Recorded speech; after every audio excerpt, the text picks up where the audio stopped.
Oh, emulation's paused. I forgot. Probably even shouldn't say emulation because I will get slapped in the dick anyways.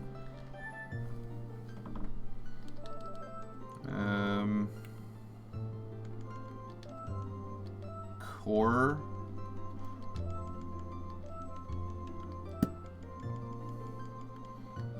Corpus. I will never let this nickname fall down. Alright.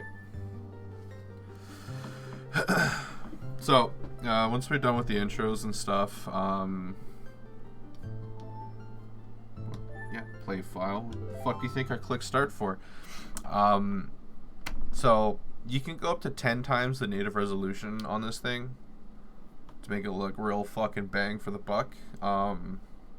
I am concerned. I haven't tested a lot of this. I have played at least walking up to the Great Deku just to give it a test. I don't know if this emulator is going to fail halfway through me playing through this game or if shit's going to fall through. I don't know. It's kind of just to, wing it and see what happens. But I think right now I'm on like 4 times resolution, so things should be sharper. Oh god, I almost swallowed my own spit. There is also like texturing stuff we can change. I think I'm on Ultra Anime 4K or something like that. It should look nicer, and I want to see how nice I can make it for streaming.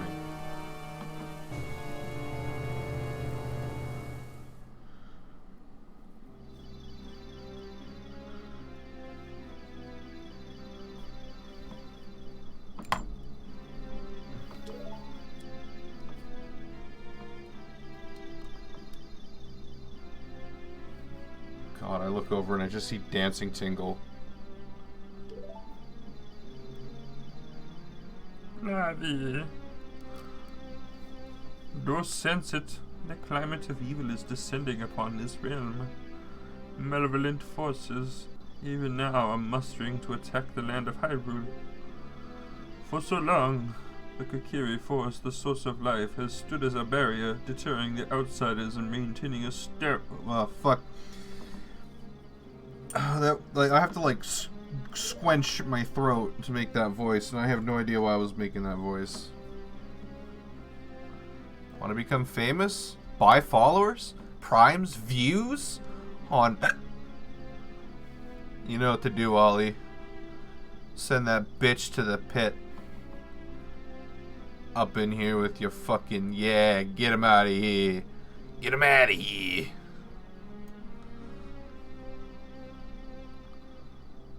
Get him out of here, yeah. You missed a bot trying to sell ass. Literal ass, not even a piece of ass, like ass. Trying to sell some fake follows and shit. This isn't good ass. It says you banned it. It said you timed them out for 1 second twice, then banned. I wouldn't know, man. But no, Tunico, this is an ass that you would like. This is like unwashed fucking open sore boil ass. And in each fold contains a wallop and a dollop of malice. I have a feeling if you clicked on that link that dude gave, it would probably just be like a straight up fucking like Trojan or some shit.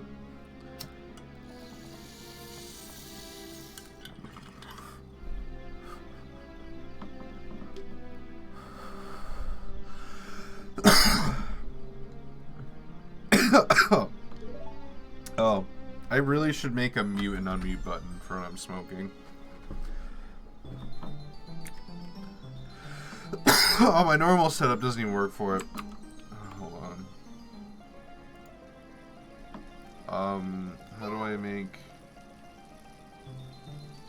properties? No. How do I shortcut a mute button? Oh fuck, who cares? I'm pretty sure anyone that's watching me right now either doesn't give a damn or has heard me cough with weed in my throat, so fuck them.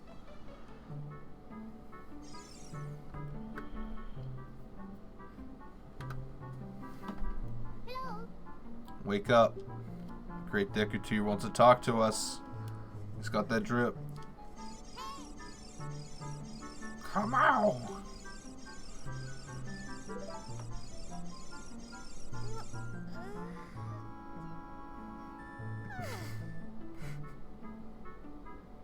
You know, I was almost tempted to just straight up fucking sock my mic right now just for saying that, but, you know, probably not a great idea. Let's break $100 mic, fuck it.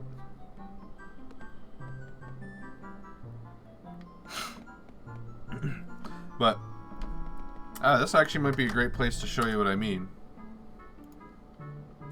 Alright, so I'm gonna go into emulation. The last time I was testing this was in the tunnel. Yeah, right now we're on 4 times, so it's 1600 by 960. The native normally is 400 by 240, which will look like this. Oh god. Oh my god. In here it looks horrible. Alright, here it is cranked all the way up to max. That looks pretty damn good. Alright. But again, I don't know like if this is gonna fucking make me chug or not. I've noticed like a couple games I tested, there was some chug in some areas. But I also did have it cranked. So I think 4 times resolution is good enough. Yeah, it basically looks the fucking same, just some background stuff's a bit blurrier. But where I really am torn is here in the texture filters. Right now I'm on Animake 4K ultra fast, and in different resolutions it'll all look different, but this is without any not that much noticeable difference. You know what, let's go outside. Let's go outside first, and then because I think a lot of these are gonna have to do with like resolutions and textures and shit like that are gonna be on people, on walls, and all that shit. I can't hear this without going right to fucking Flintstones.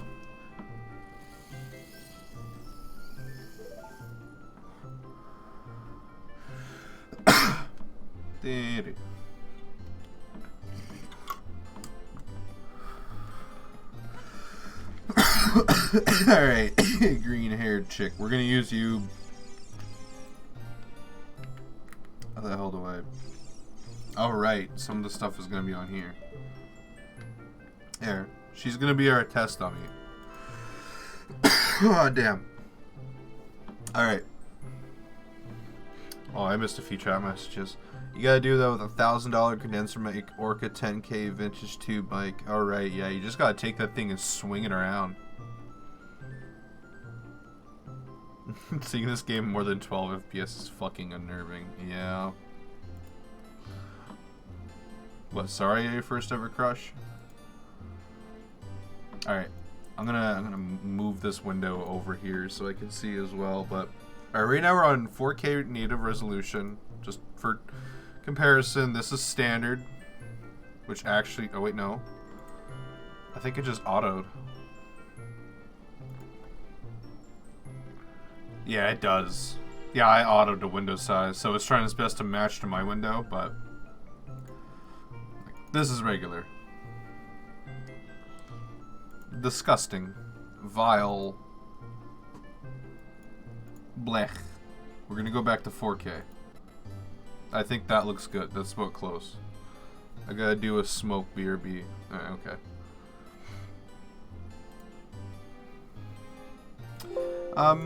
Alright, well. Fuck. Okay. The problem with playing 3DS is there's some shit that's exclusively like on the fucking touchscreen. So I doubt I'm gonna use slot 1 or 2 like at all. That's just gonna be a fucking nightmare, and if I do, it's just gonna be something I can stop and click quickly. No.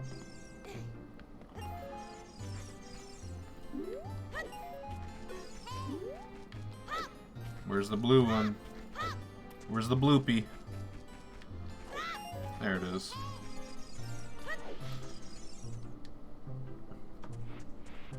This is actually where I was using it before to, like, see the differences, but once Ollie gets back, we're going to go through some of the 4 texture packs. Like most things, they all have kind of their benefits and disadvantages to it. Not where I meant to go. Oh, shit. My thing's not full screen. Hold on. It looks disgusting. There we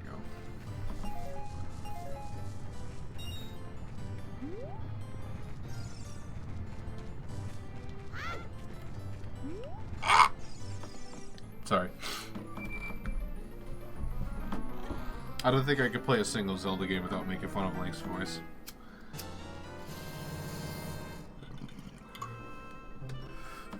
Hey, we got the knife. Now we're gonna threaten people with physical violence.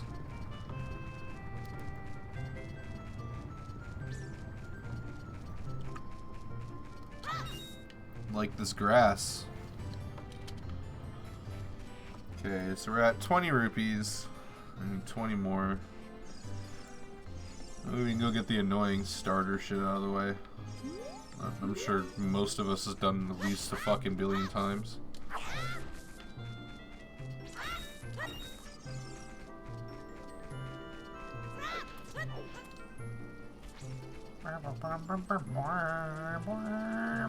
Wait, hold on. Bitch boy's house. Bitch boy's a rich boy, so we gotta get boys. Raid this bitch.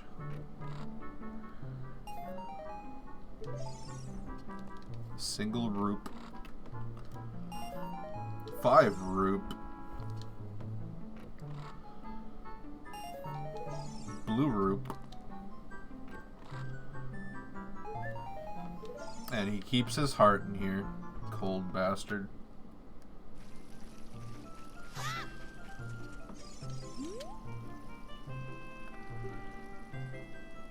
Yeah, that text on the standard textures look pretty oof. Even with upscaling.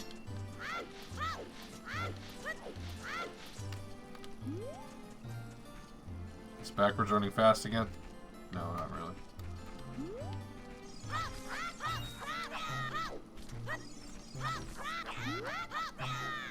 Shank.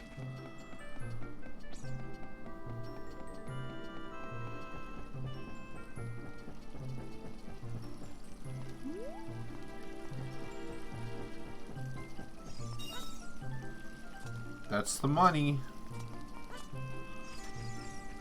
The money, honey, we got jungle disease. No. Not speaking to you. I think this is.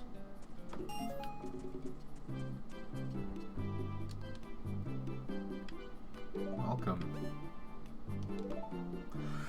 I'd like to purchase a 2x4, thank you.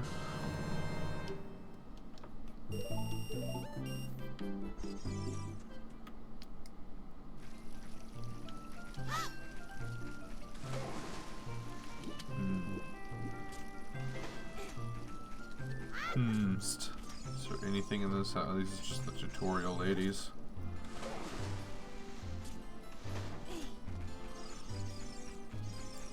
Johnny Appleseed looking motherfucker, what do you want?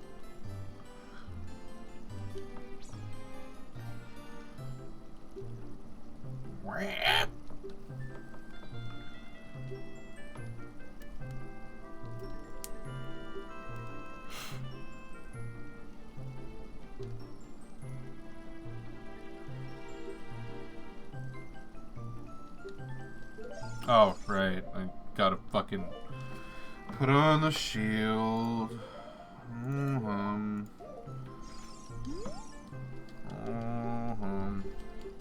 Looking at my dick.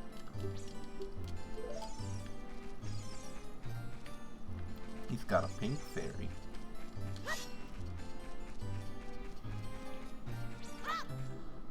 Step up. Step up. Where are they? There they are. Alright. I was hoping I'd be sick and catch them both at the same time, but apparently not.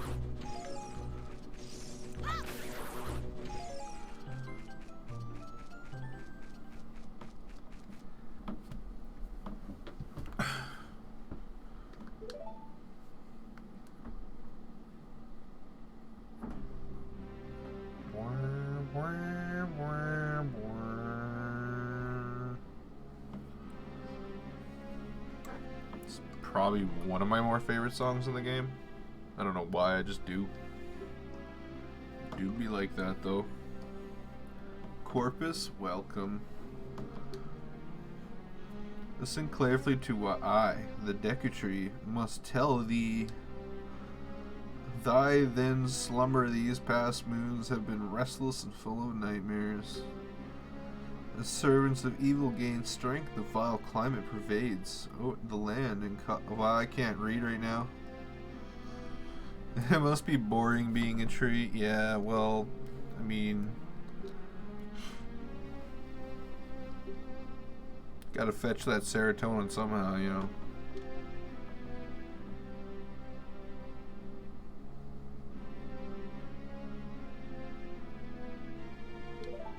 You know, what's something I've always wondered, and I'm sure there's an answer out there, and I'm sure I'll probably see it, and I'm just too fucking high now to even realize, but what the hell are these little ball thingies with the tails on the ends?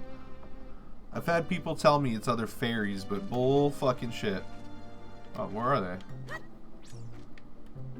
You saw what I mean, though, like in the cutscene and shit, where they're like, there's like little lights with tails of lights on them and shit. Thought they were fireflies? Maybe.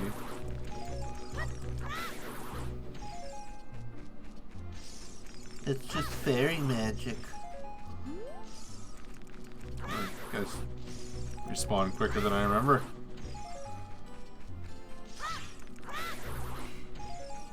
Fun fact. Oh, wait, hold on.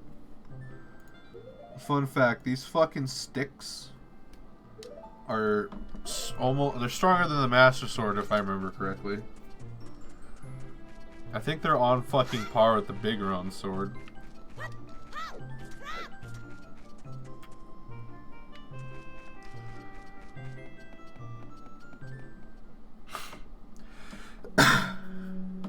Damn, Ollie do be smoking for quite a while, he do.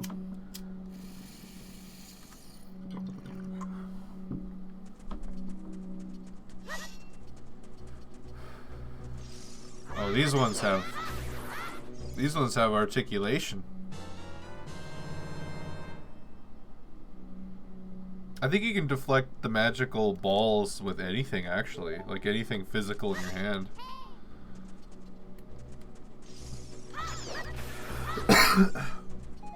And I do definitely remember people doing the ball run when I was a kid on the 64. Oh, you mean you haven't began with a bottle on Nintendo 64? Suck my Deku nuts. Give him a tussle, it'll be gone in a flash like a Deku nut blast. That was horrible, I'm sorry.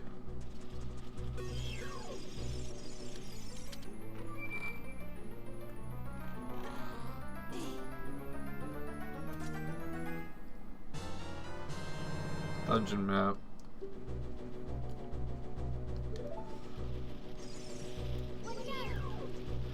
Imagine if a casual spider actually looked like this.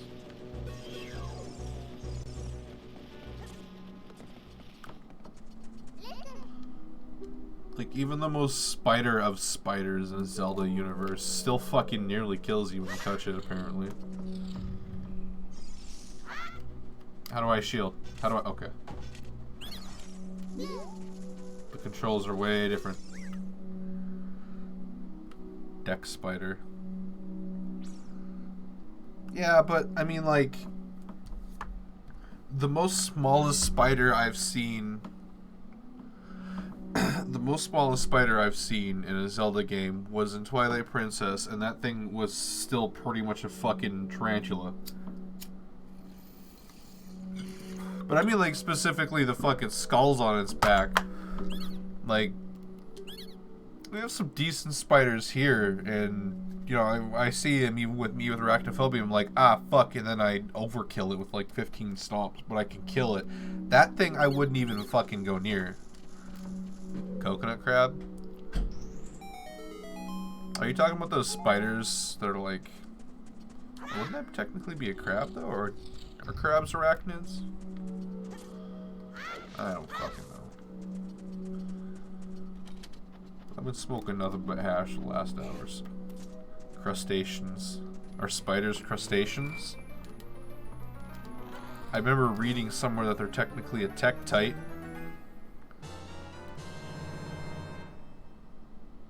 Arachnids.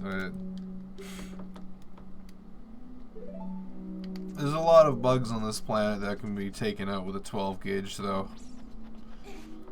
And I'm happy for that, because, you know, if all I had was a sword and I was looking at the thing, I'd still be a little bitch about it. Just, I would not handle it well.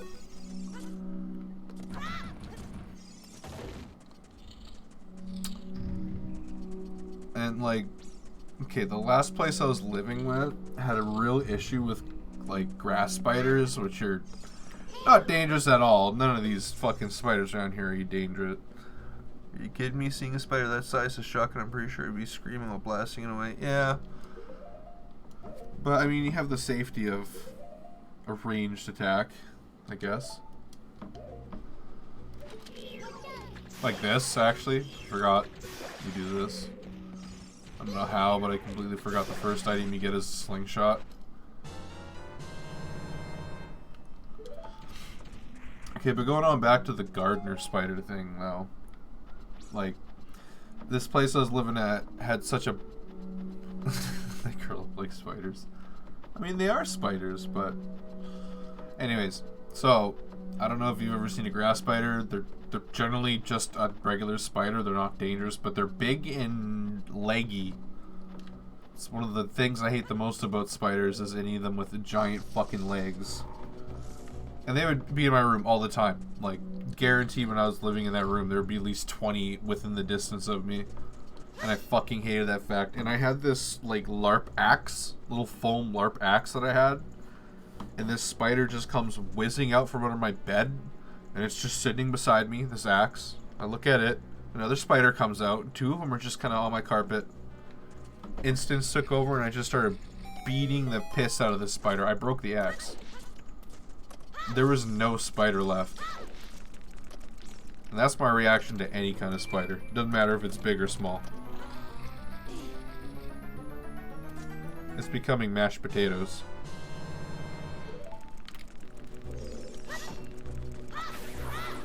Oh wait, sorry, for you it'd be beans and mash.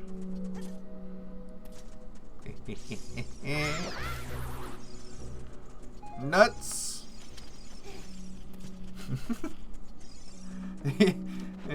Sorry.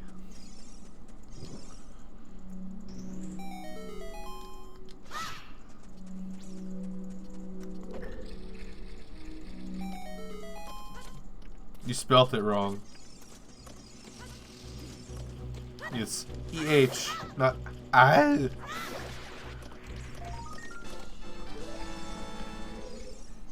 It's funny how many times I've denied that, and like, turns out I say it quite often.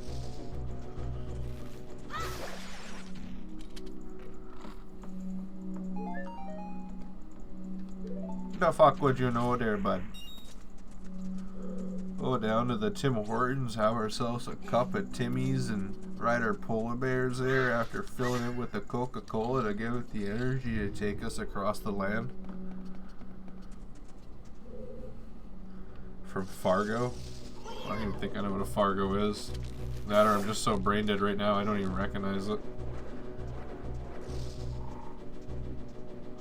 Oh, right, yeah, that movie. I mean, from the clips that I've seen of it, that has some pretty big Canadian energy. I don't know why everyone calls us the nice country. We're dicks, we're just not violent about it. We use our words like big boys sometimes.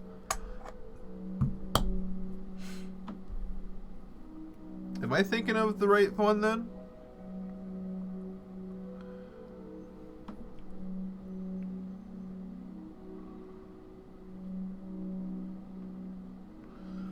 I thought there was a show that was based in Canada that was...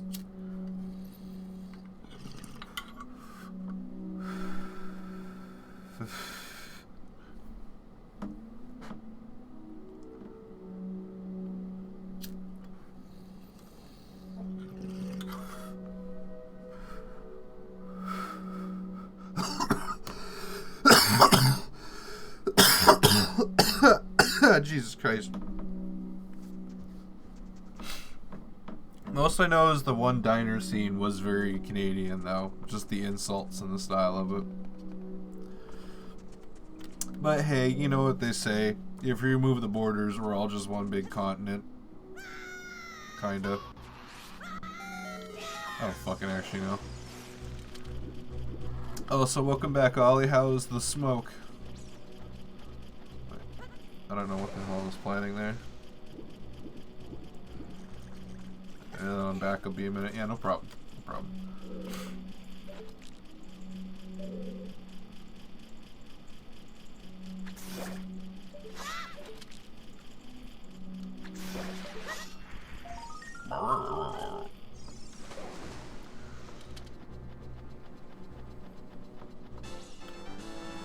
I mean, Toronto is kind of the New York of Canada when you think about it. Much like Edmonton is like the Detroit of Canada. But then Alberta on a whole is like the Texas of Canada.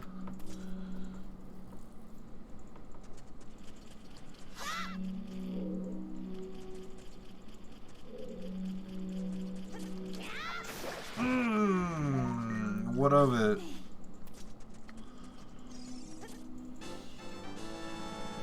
I mean, I've had people refer to me, like, they say I sound Californian, especially when I'm stoned. I don't know. I just speak. I don't really care. I just sprechen the language, and hopefully you understand what bullshit comes out of my mouth. Yeah, that's the back of the chest. I don't know. I mean, I feel accents just pretty much influence, like, who you're around, but at the same time, like, I speak a lot different from the small town white court of bullshit people I've lived with.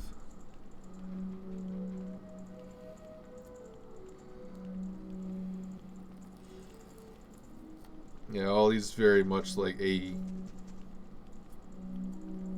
He'd be doing it like that.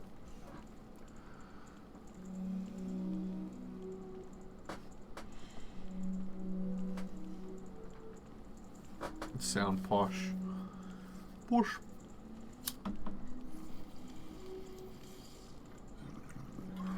Old ash hash I have is kicking shit.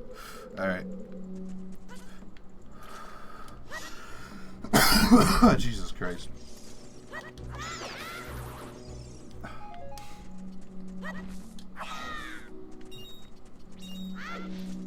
Oh yeah, I'm supposed to fire stick it.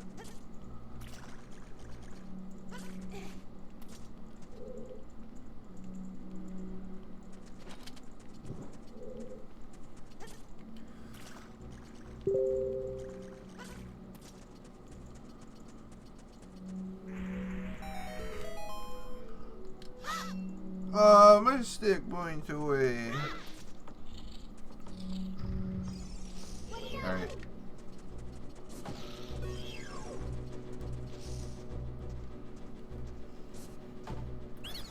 Salutation, the sensation of my nuts see a fucking face. About to kill you? I thought I just have to go close, but you just didn't want to talk to me. 3, 2, 1. 2, 3, 1. 23 is number 1. Ollie, do you want to start a Nintendo core band and call it 23 is number 1? I kind of do now. I think that'd be a sick reference.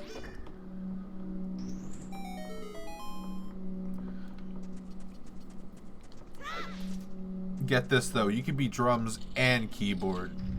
And bass. Yeah, man, Nintendo core.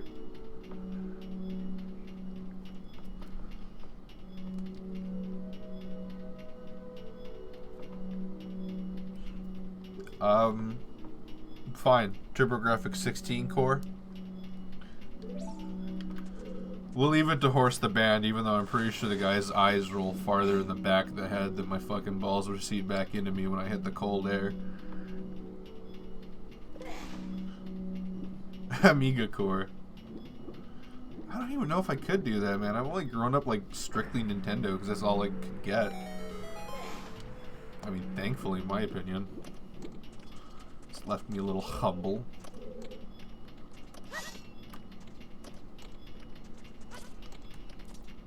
A bit of Sega, actually.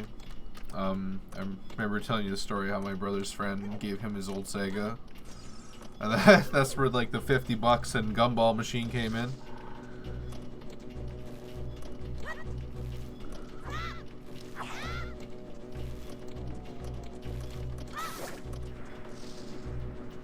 I mean, it's all about what you have access to. Like, technically SNES was before me, but I still played a lot of it, mostly on my dad's computer via emulator, but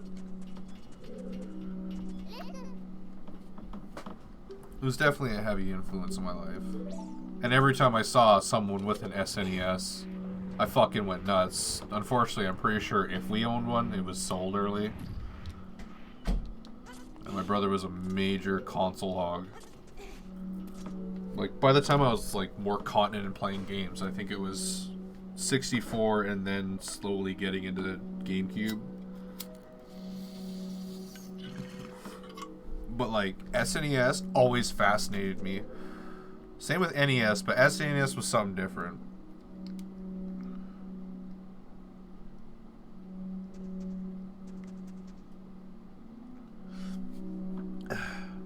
My first Nintendo was an SNES. I ended up playing some weird games as a kid at, like, a friend's dad. He took me places.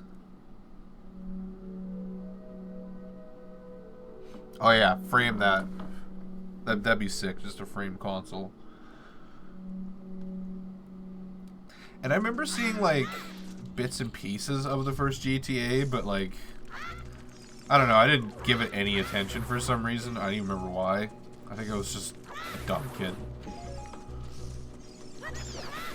I actually really like, have you ever heard of Chinatown Wars? It was on the DS and PSP, and I have it on DS, and it's a great fucking... It's a great GTA game that's a big callback to the old ones.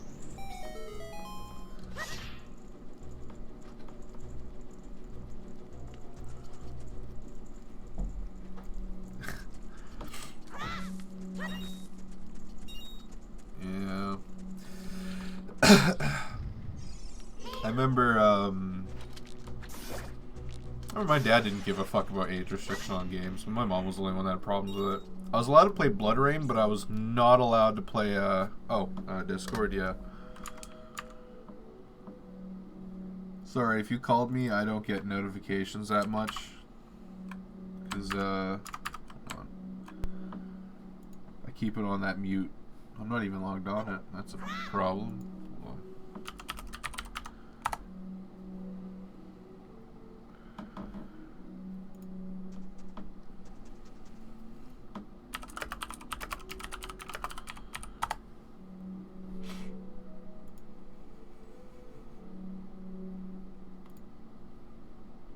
Alright, calling your ass. Oh my god. I just see the picture from the last time I streamed. And, oh, I can't hear you. Hold on. Let's see what's going on.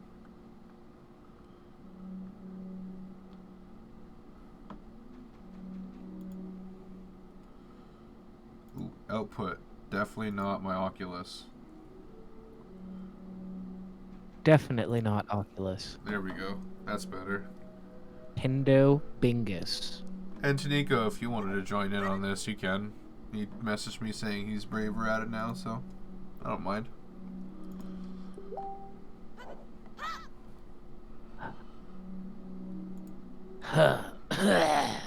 Yeah.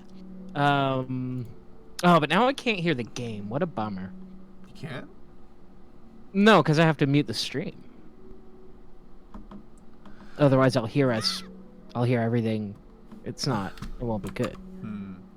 What Yeah. if I also streamed or shared my screen to you, would that solve it? No, I don't think that's a good idea. You should just play. I can live without hearing the game. I can mimic the sounds for you. Yes, every single sound in the game. All right, in the very background, there's a very and the music. There's an enemy nearby. Link hoists his eyes upwards. Hey, listen. He sees 3 balls pulsating on the ceiling. Subtly, the trumpet in the background picks up. Well, you don't have to say what's on the screen. I can see what's on screen. I mean, just a few seconds after. Hut, hut, yeah, he says. Hut, hut, yeah.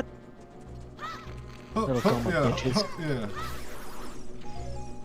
Yeah. Let me see if I can just have it quiet. Yeah. I'm sure there's a way I can stream the audio for you. Yeah, I don't know if it's... I mean, I have it on really quietly so I can hear us, but it's not like, I have overpowering. I have an idea. This is what's gonna happen. You already hear my voice here. Yeah. So, if I just stream it at the lowest it can go, 40 with 15 frames, you'll get the audio, won't you? Yeah, there we go. Okay. Hell yeah. And I'm sure my fiber optic can fucking handle it better.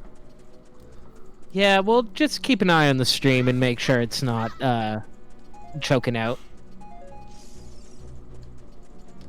You can probably just pause the stream on my end there and just watch it here.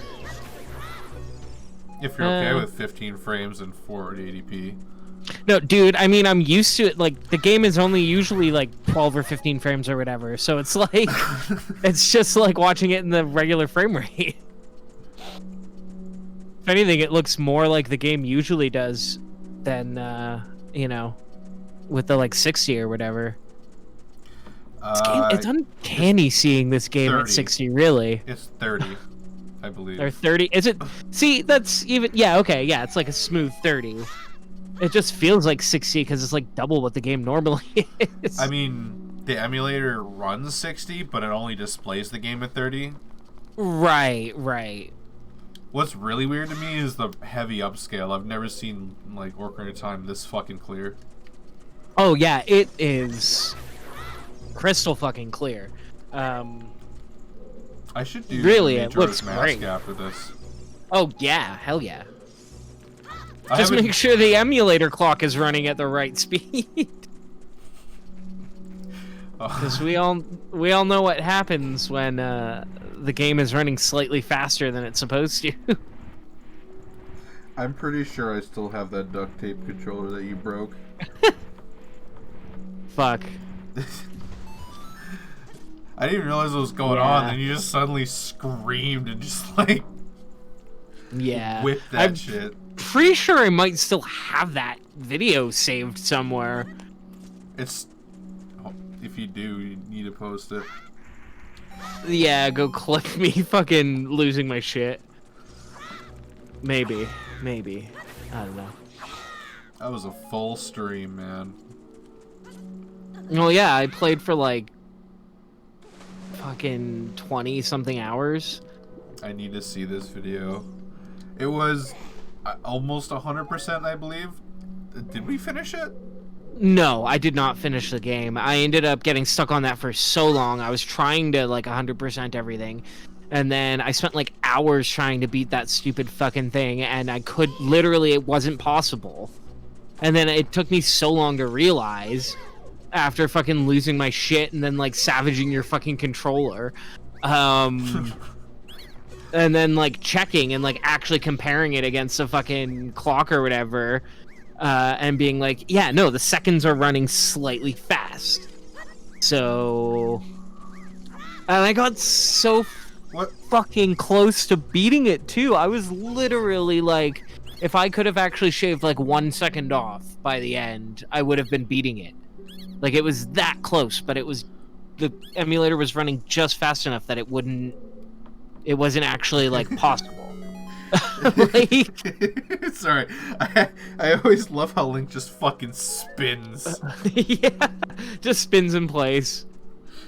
So rotate. Yeah, that was fucked though. I remember being so pissed, but also laughing my fucking ass off because you're fucking So mad. I've never seen you ever get that mad before in my life until that day. Yeah, and anyway, so all that said, and I ended up giving up on that and being like, I guess it's not 100%, and just trying to beat the game, and then I got stuck on fucking Stone Temple, or Stone Tower, and it was like 23 hours or something, and I was like, no, you know what, I fucking blew it. Like, I was expecting to be done this by now. I fucked up, and the emulator was running wrong, and yeah, I was just like, nope, this isn't happening. Real quick, y'all want to see some kind of fucked? Wait, why is my controller not... Okay. Oh. Come on, come on! No, damn it! Oh, so close! You have to use the thrusts, don't you? I don't remember, actually. Or you have to do, I think, like, poke, poke, then slash, poke, poke, slash, like with the jump slash. Something like that. But there's like a technique to it. You can one cycle. There you go. Yeah. You can definitely one cycle him with a Deku stick. It does fucking Bigoron sword damage, doesn't it? Yeah. Yeah. That's fucking absurd. I love it. Absolutely decimated by stick, son. Yeah. Get fucking stick bugged. Oh, and Taniko wants to see that video, so... If it exists, I don't know. Maybe one day. We can reenact it. I do have a YouTube channel. I'm nowhere near anywhere. Like, you don't get to pick your YouTube, like, URL until you're, like, have X amount of, like, videos and viewers or, like, subscribers or whatever and bullshit. So, like... Wait, what did they do? What now? A YouTube channel. So if you make a YouTube channel, you can't just pick like the name from the jump in, or like you can pick the name, but not like the URL. Like you just get a generic like random URL that's a bunch of numbers. Yeah. Until you're like verified or whatever. Like I forget the actual terminology of it or whatever. But yeah, like so I can't like plug my YouTube channel. I can't just be like, hey, go to like YouTube/fucking Oliver or something. But I do have a YouTube channel where you can watch me play some covers on my guitar, and you can watch me walk in a stone labyrinth for 4 minutes, walk to the center, and then turn around and walk to the exit. And you can watch some Rodney Mullen skateboard competition freestyle footage from like 1980. 88, 87, I want to say, maybe 85. I don't think it was early 85. Some old Rodney Mullen skateboard video footage. I still think my favorite part of your like walking through the stone maze was at the end. It was just, huh. Yeah. I watched that entire thing and I was like, what the fuck did I just watch? Hell yeah. No, it was so, like, I was there in the park and I saw that and I was just like, you know what? That would make a perfect YouTube video. Just, you know, watch me walk through this fucking little stone maze. And all you can see is foot. You don't know where you are. You know where you are in this stone maze, but there's foot. Yeah. You don't get to see the bigger context. You just get to see the path and the feet.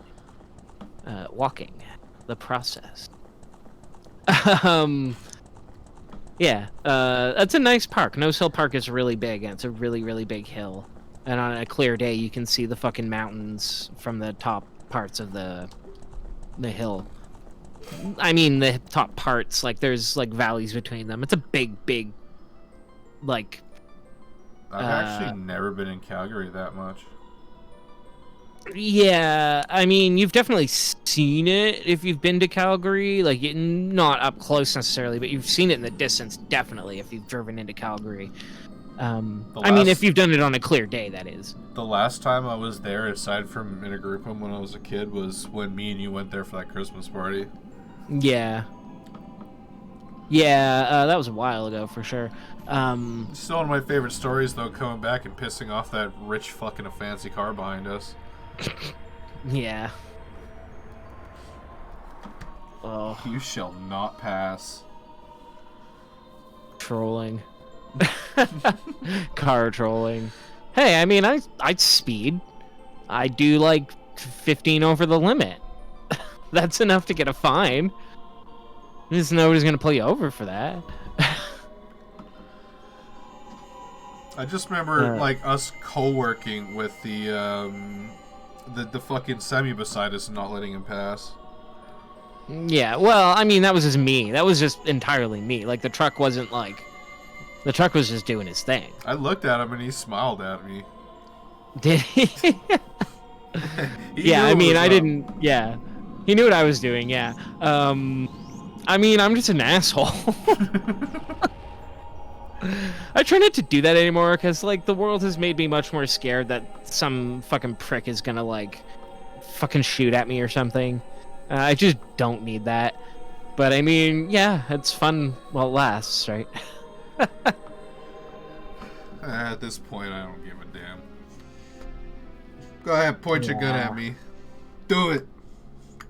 Yeah, I don't know. I'll ruin your social media. I just don't want anything to impede me playing a guitar. I want to play a bass. Yeah, it's okay, Taniko. I can't drive either. I haven't bothered with my learners yet because fucking what the point is the city. Motherfuckers, you can drive. You just have to... the gays can't drive myth is so... No. Dumb. Wrong. Absolutely bullshit. Wait, what? Gays can't drive myth? Yeah, well, it's a common... like, it's... I guess you'd say it's a meme or whatever. Like, that queer people are, like... driving is just this horrible, like, thing they can't do. And it's like, no. Oh, no, I know I could do it. I just don't have my learners. I legally can't. Yeah. I know how to drive a vehicle. Yeah. Do you know how to drive a manual? It's the fucking best. Most of the ones I've touched are automatic.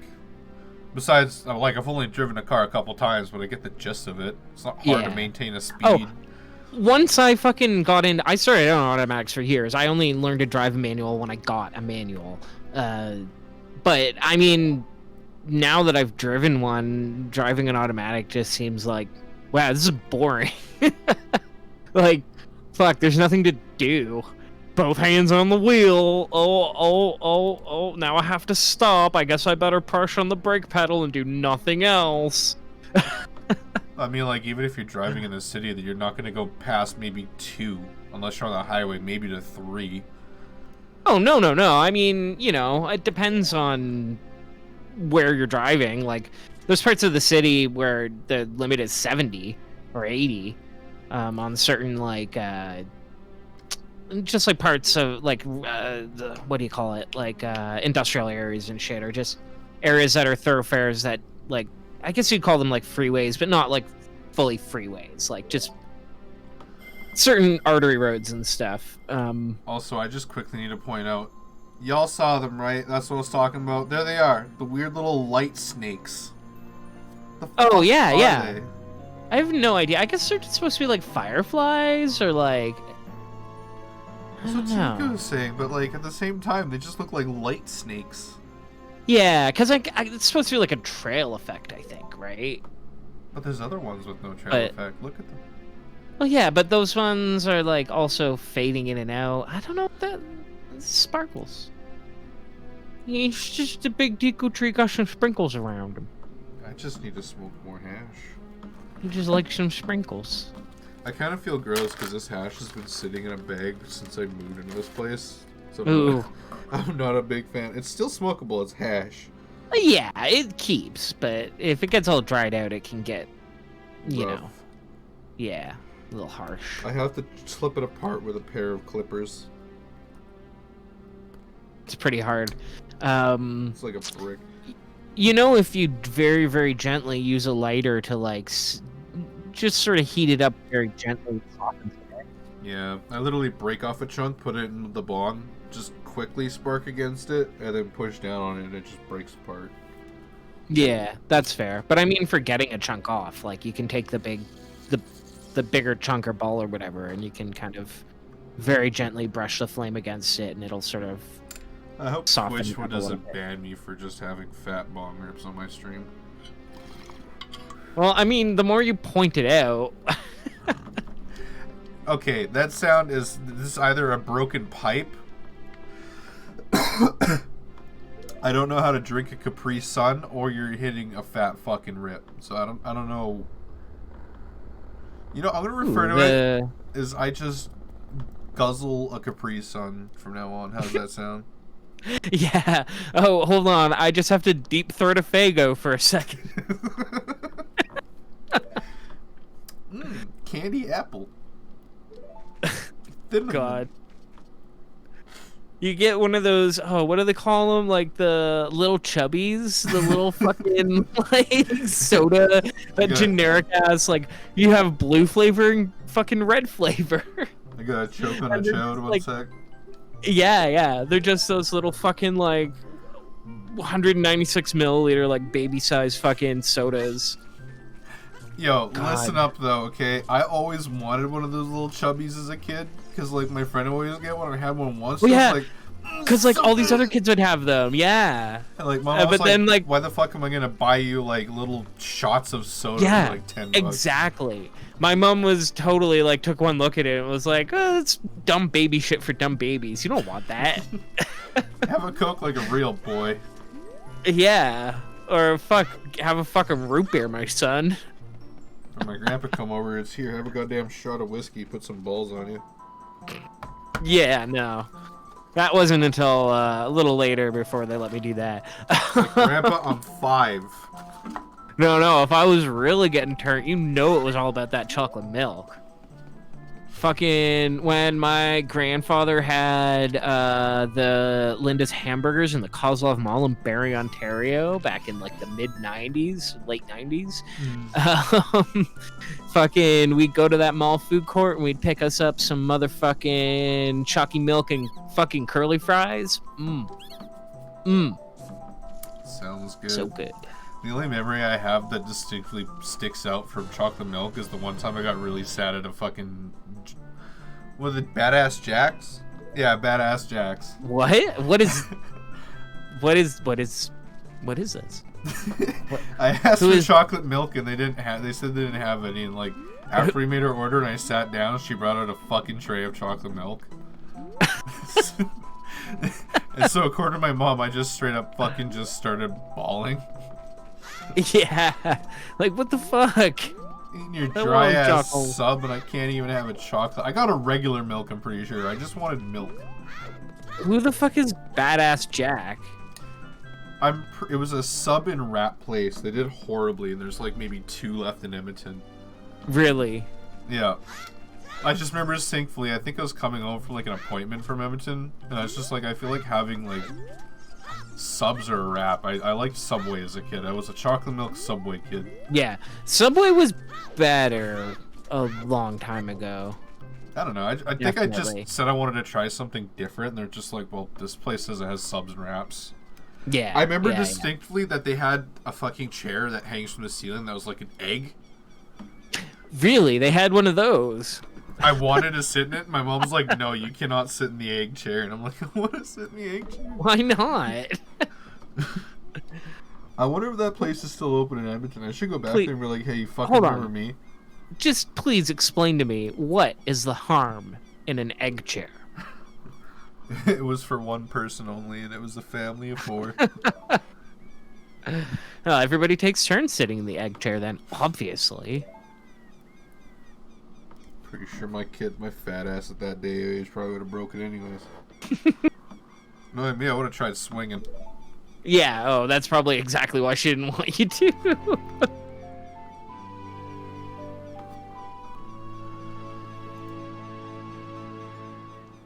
The look on his face.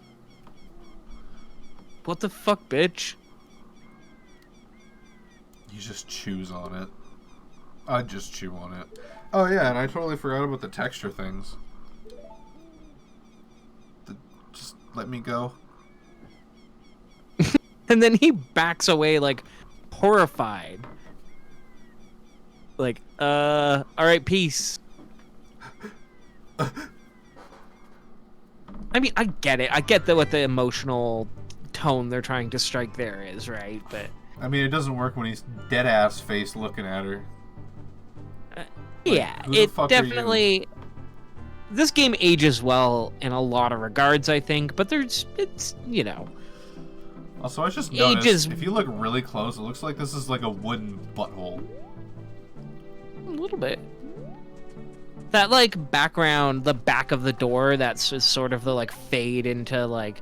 It's always, like, it's got, like, that brighter starburst in the middle sort of thing going on, which, yeah, it's kind of buttholey. It's always kind of buttholey. It's just a wooden hole. Well, I mean, the Great Deco Tree is everywhere. Really. If you think about it. Disgusting! Did you get all that? No! Fuck you, Nintendo. I play your games. I know your shit. I wonder, can you record, like, say you record with an emulator, can you record, like, you using fast forward, but when you play it back, it plays back at, like, regular speed? Yeah, you must be able to, because, like, they do TASs and stuff, right? I'm so like, confused. Like, tool assist speedruns. Like, they do it in, like... Well, I guess they do the opposite. They slow it down and then play it back at regular speed. I'm saying to do the opposite of that, though. Like, okay, the reason why is... sorry, I'm starting in, like, the middle of a thought there. So, Kaepora Gaebora, Mr. Owl there, Yeah. he... You know, people get stuck in the loop of him talking because it fucking puts the default on that option, which is like, no, tell me again. What if you did like one of those 10-hour videos where Kaepora Gaebora explains to Link what he should do upon leaving the Deco Forest for 10 hours? Oh, God. Right? But then I was thinking, well, to make it so you don't have to, like, let a fucking thing run for 10 hours, could you just do it in fast forward and do it in, like, 3 hours or whatever and, like, I mean, what play you it back could it? do in editing is that you could record it once through and perfectly cut it, so that way it loops forward again without a noticeable seam. Then take that, copy, paste, you know, the Fibonacci sequence. Yeah, no, definitely. Take the one clip and just repeat it, because it would be the same, technically. I feel like that wouldn't be authentic. I mean, which 10 hours are really authentic, though? The real memers know. Oh, what do you mean you're gonna spawn in concrete? Oh, what? You Dracula Bullshit. motherfucker, get over here. Fucking horse shit. Damn right you're gonna drop a bloopy. Oh. It's time to be awake. It's time to be alive. The cock has come too. Cock-a-doodle-doo. Ah, yeah, real ones know about that chain. Fuck yeah.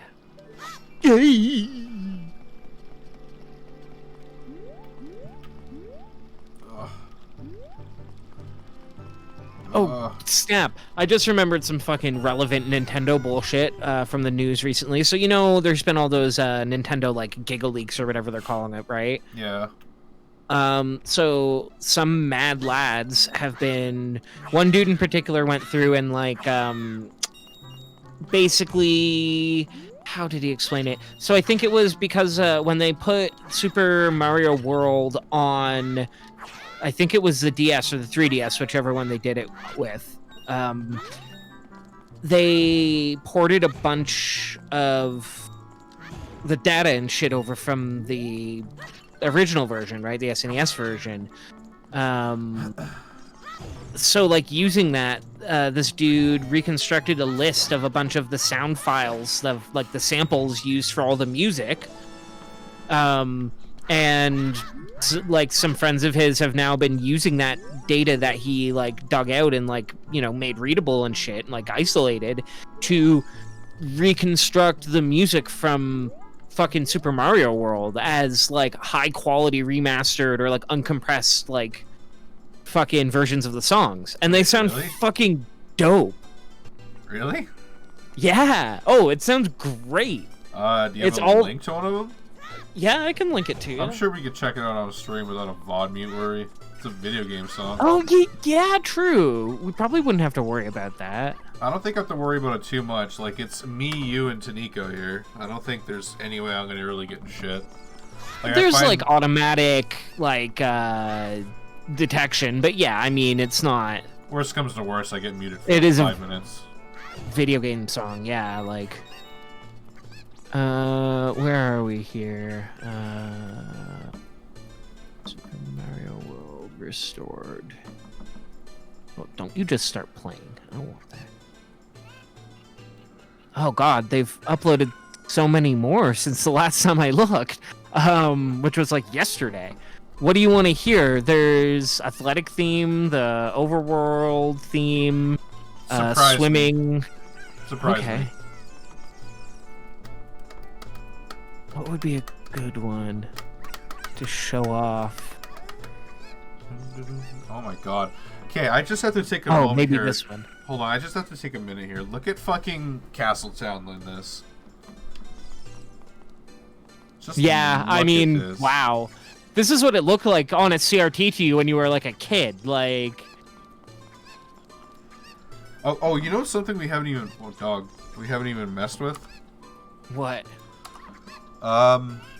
Also here, oh, it's like on a playlist video, so hold on, let me fucking... First of all, we're only pushing this thing only 4 times what it can do. I can go 10 times. Have you seen that yet? I don't think I've shown you that yet.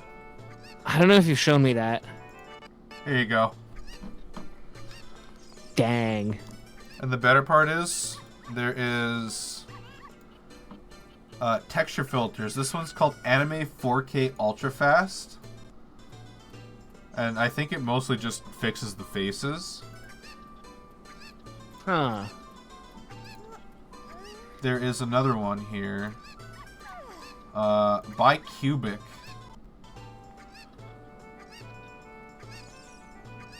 Oh yeah, different like anti-aliasing or whatever. Some of them look That really looks different. Smooth as hell. And then there's also Scale Force, which I think kind of defines textures more. That fucking lady in the back is fucking getting it. Look at her go. Jesus Christ. All Her right. arms have been up for like minutes, just waving. Just fucking ripping it. This one is XBRZ Freescale, and I think this one gives... Yeah, a lot of textures have a more painted design. Like, look at the bricks here. Yeah, it does smoothing to give it like more of like a cartoony look or more of like an anime look if they're trying to go for that. Yeah. I'm just curious what I should use or if I should keep it regular. I'd say personally upscaled but close to vanilla is like good. I like it. Watch out, I think the girl whatever one you were on previously was fine, I think. Scale Force? Or No, what I mean was- like the one you've been using basically. Oh, is that's what I- regular. Yeah, just like whatever regular with like the 4 times upscale or whatever you said it was. Oh yeah, I'm still like fucking 10 scale. She's jerking off a giant. Yep, you could definitely see it that way. You know what? We're gonna go 5 times. Ooh. Just that little bit extra. That special. This is a Christian stream. Oh, wait, not that lady, the other lady. Go to the right. Oh, Oh. Yeah, I could see that. oh god, now she's after me. I don't want to. No. That's the bad part. You know what's fucked? I can't do it here, but if you see the front of their faces, they look like death. Oh, yeah, you could do it with like the free cam on the emulator, can't you? I don't know if there's a free cam. I haven't explored the emulator too much. Yeah, I don't know whichever one you're using. Yeah, Citra, I think it says on Discord. Oh, so another thing too, another reason I might want to use something else for the textures is because it really changes the text. Like I want to see this Yeah, is a it might be lot worth. clearer. Yeah, it does a lot of like anti-aliasing on the fonts and stuff. Smooths it out. And this is like the painted one, it makes it all weird. Ooh, this is a good test bench. I've been trying to figure out what's a good test bench between these so I can see the differences. Yeah, text is good because you can see really clearly how it handles. Oh yeah, that's like a lot thinner. Yeah, this is scale, whatever it was called, scale whatever. Scalies. Scale Force. It's like a scaly version of Paw Patrol. Why did I... Oh my god, I hate myself for saying that. Here's What the fuck? Here's bicubic. Hold on, you can't just blow past that. Shit.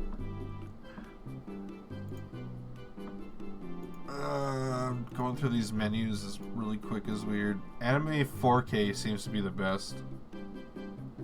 Scaly cops are still bastards, just to be clear. Oh yeah, no, totally. Just Scale Force. It sounds like a fucking, I don't know, dumb show. Okay, I don't need to buy Yeah, this. it sounds like someone's OC Scaly Voltron like knockoff, but with lizard people. Totally not Argonians. Khajiits are the best anyways. Everybody knows that. Even a fool. Even a fool.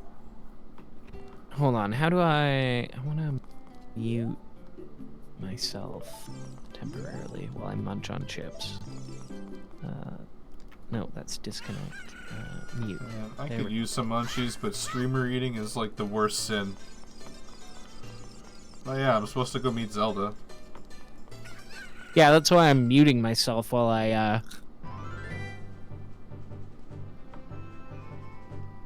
You know what I'm stuck with? Chewing my lip. I've had gyoza all day and that's it. Gyoza.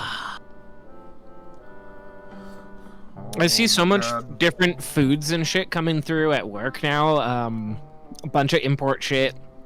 Stuff from, like, India. Those are the Stuff best from... Oh, well, I mean, except for the pallet that came in where one product was packed in, like, 3 slightly different sized boxes. So, like, one was, like, an inch taller and, like, an inch longer, and then one was, like, just an inch taller. The hell? And then the one was, like, shorter in, like, both dimensions. It's, like, 3 different sized boxes. Or it might have even been 4. There might have been 1 or 2, like, just other odd, like... And they're all close, but... We're in like an automated sorter warehouse, sorting facility. So like the boxes have to be pretty much the same. Otherwise the system will get confused and it'll like be trying to, it has like an automated like vacuum like grabber thing that like adapts to the sizes up in the, whatever you would call it. I always want to call it the stacks, but that's not it. That's for like a library or archive. But you know, up in the, like, storage, like, up in the shelving and everything, where they actually, like, when stuff gets put up into the warehouse, that's where it's, like, it gets warehoused in a location until it's needed thing, right? Yeah. So, like, yeah, the grabber thing will get confused, because if it, like, one of them is slightly bigger and then it's trying to pick it up and it can't pick it up, it's gonna throw an error and stop what it's doing or whatever and be like, hey, what the fuck? Box is the wrong size. So, like, what a fucking pain in the dick that was. We ended up having to sort through them, compare all the boxes, figure out which ones were the right sizes, and then pallet them all separately. Oh, boy. Because then they can't go on the same pallet together, because then they're going to have to, like... I don't know this part, but I guess what they would have to do is make an exception in the back end for that SKU and make, like, variants of it, where it's, like, aliased to be, like... You know, it'll pull from all of them for like picking orders, but yeah, like it'll only pick like however many from the one spot where they're all the same size, so like it doesn't get confused, I guess, or whatever, right? My mental image Yeah. is just building this like fucking Willy Wonka ass workshop. You work in with vacuum tubes and arms throwing shit around. Yeah, no, I mean, I don't work with that shit directly. I just, like, pallets come in and I clean them up and make sure that there's no, like, fucked up bits on them or, like, if any product is damaged, which there often is, we have to, you know, take it off the pallet, which can either mean just pulling it off the top or having to pull a whole pallet apart and, like, pull, like, 5 fucking smashed up ass fucking cases off or whatever. Yeah. Fuck you, Mario. Now we have to wait a bit for it to come in. Yeah. No other species in Skyrim, only Khajiit. Only Khajiit. Hey, Maik told me, and Maik tells no lies, right? Huh? Only rumors. Ding, ding, ding, ding. Alright. I want in this door. My ding-a-ling.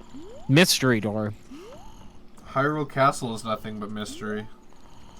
Nothing but a mystery. Is there a fast forward on this emulator? Probably, I would say most emulators have fast forward and slow-mo these days. Configure. Hotkeys. Decrease speed limit. No. Remove amiibo. Stop emulation. Increase speed limit. What you want to do, gamer, is press Windows G, enable, go to Game Bar, go to Xbox Live Windows Games menu. Press Windows G. How come I can't reset speed? I can slow it down, but I can't. How do I bring it back? Oh. There's that 15 You can frames you slow wanted. it forever. Yeah, right? Shit, shit, shit, shit, shit. Uh-oh. You fucked up. Link, stop. Increase speed limit plus. Okay. Plus.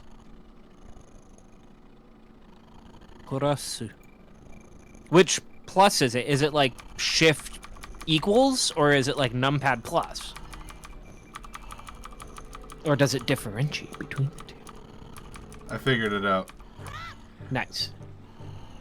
So, it was using the negative, but in order for me to normally do it, I have to shift key it, so I just set it to equals. So equals is faster now. Also, I should fix my thing. It's been out of focus for a while. Alright. Chicken. Chicken. Chicken Cool. shall... Chicken. Make sure you pronounce that word the right way, or else Twitch will ban you. Kako. Yeah, no, you don't want to say cucko. What in tarnation? Can a person get a little shut-eye around here? Who might you be?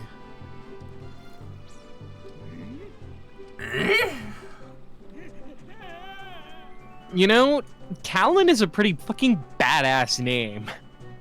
Oh, hey, bro, what's your name? I am Talon. Talon Like, that's the some Balin. fucking... That's seriously some, like, this is my OC. He's an assassin. He has all-black wardrobe with kunai, and, you know, he has heterochromia, you know, the 2 different colored eyes, and, you know, a mysterious past full of tragedy. Either he's gonna be all goth, or you need to throw him through a Crayola factory. Yeah, one or the other, pretty much. Either a fucking black hole that, like, absorbs all color, or they're gonna be like a human sparkle dog.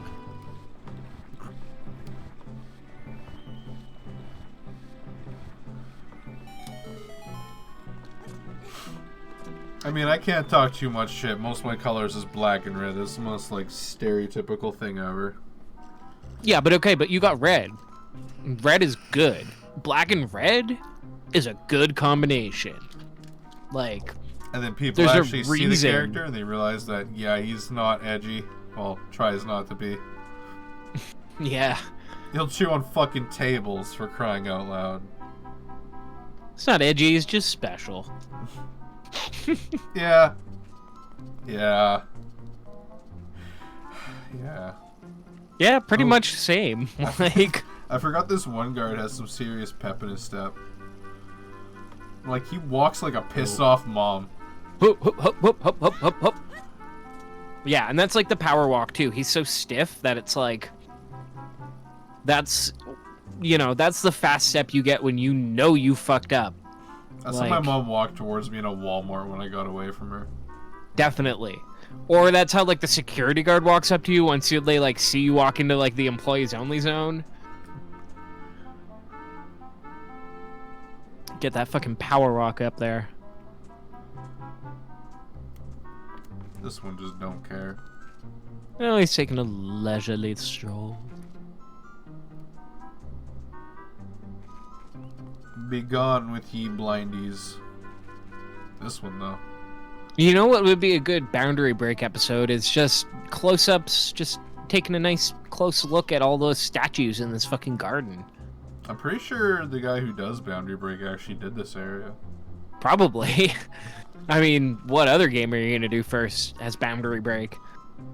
But yeah, no, that dude has lots of great videos that I haven't even begun to dug into.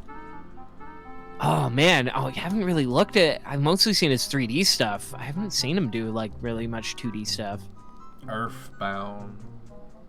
Yeah, I should fucking watch that. Oh yeah, by the way, I'm fucking sitting here staring at it. I sent you that Oh right, yeah. Yeah, fucking listen to that shit. Alright. We're gonna take a quick second to do this. There we go. I'm just gonna pause emulation to stop music for a second. Fuck it. We'll go look at Bernie Sanders while we're doing it. Fuck it, we'll do it live. It's Bernie Sanders. Alright, so where is this? Oh, I sent it on Discord. I found it. Hold up. This link will take you to YouTube. Well, you sure you want to go there? Yes.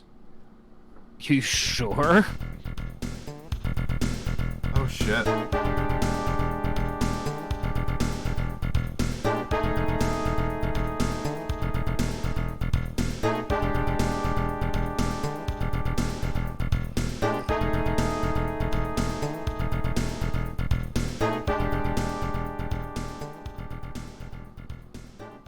Oh, that was quite short. Yeah, that's a pretty short looped song, honestly, but because that's Bowser World, like the final world, so you usually only hear it for a couple seconds later on the menu. But there's a bunch of them. There's a athletic theme, fucking a bunch of the different world themes, Star Road. I like how all these you could tell were made on a Casio. Yeah, some of those sounds definitely sound like that. Arabic mix. Ooh.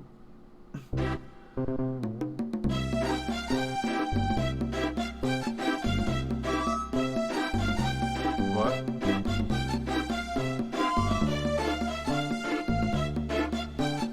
What song is this? Super Mario World Restored Overworld Arabic mix. Oh. Okay. Not what I was expecting. Not part of the thing. But interesting.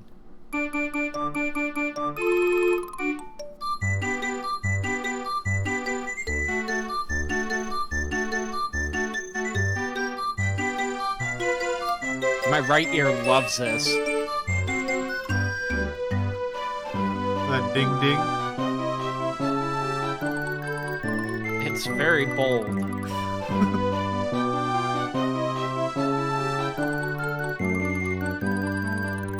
Yeah. Jesus Christ.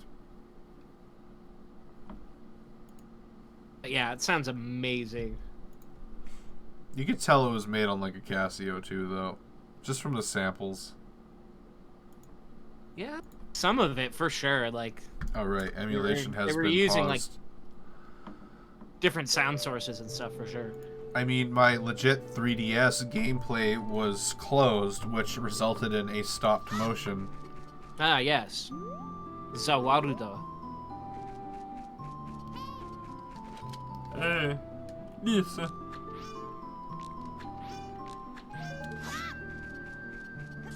Like that even mattered. Don't they throw a bomb at you? Yeah, right here. Yeah, there it is. Yeah. Just leans out the corner like a goddamn Muppet-sized character. Hey, you. Who? Who are you? How did you get past the Oh my god, this just reminds me. So, when I got that brawler controller, have I told you about that thing? It's like a little modernized N64 controller I got by trading in some games. Okay. Me and Taryn are exploring like just some 64 games, see how it feels, and I totally forgot that my copy of 64 Zelda, I beat Ocarina of Time with the name Assface. Like, Nice. damn near 100% complete. That's how you do, though. I'm gonna keep it there for the next person that were to get the game, probably after I fucking die, because I'm not gonna let go of it. Obviously. They'll just see a file and it'll be Assface, and this Assface has completed the entire game. Fucking bigger on sword and everything.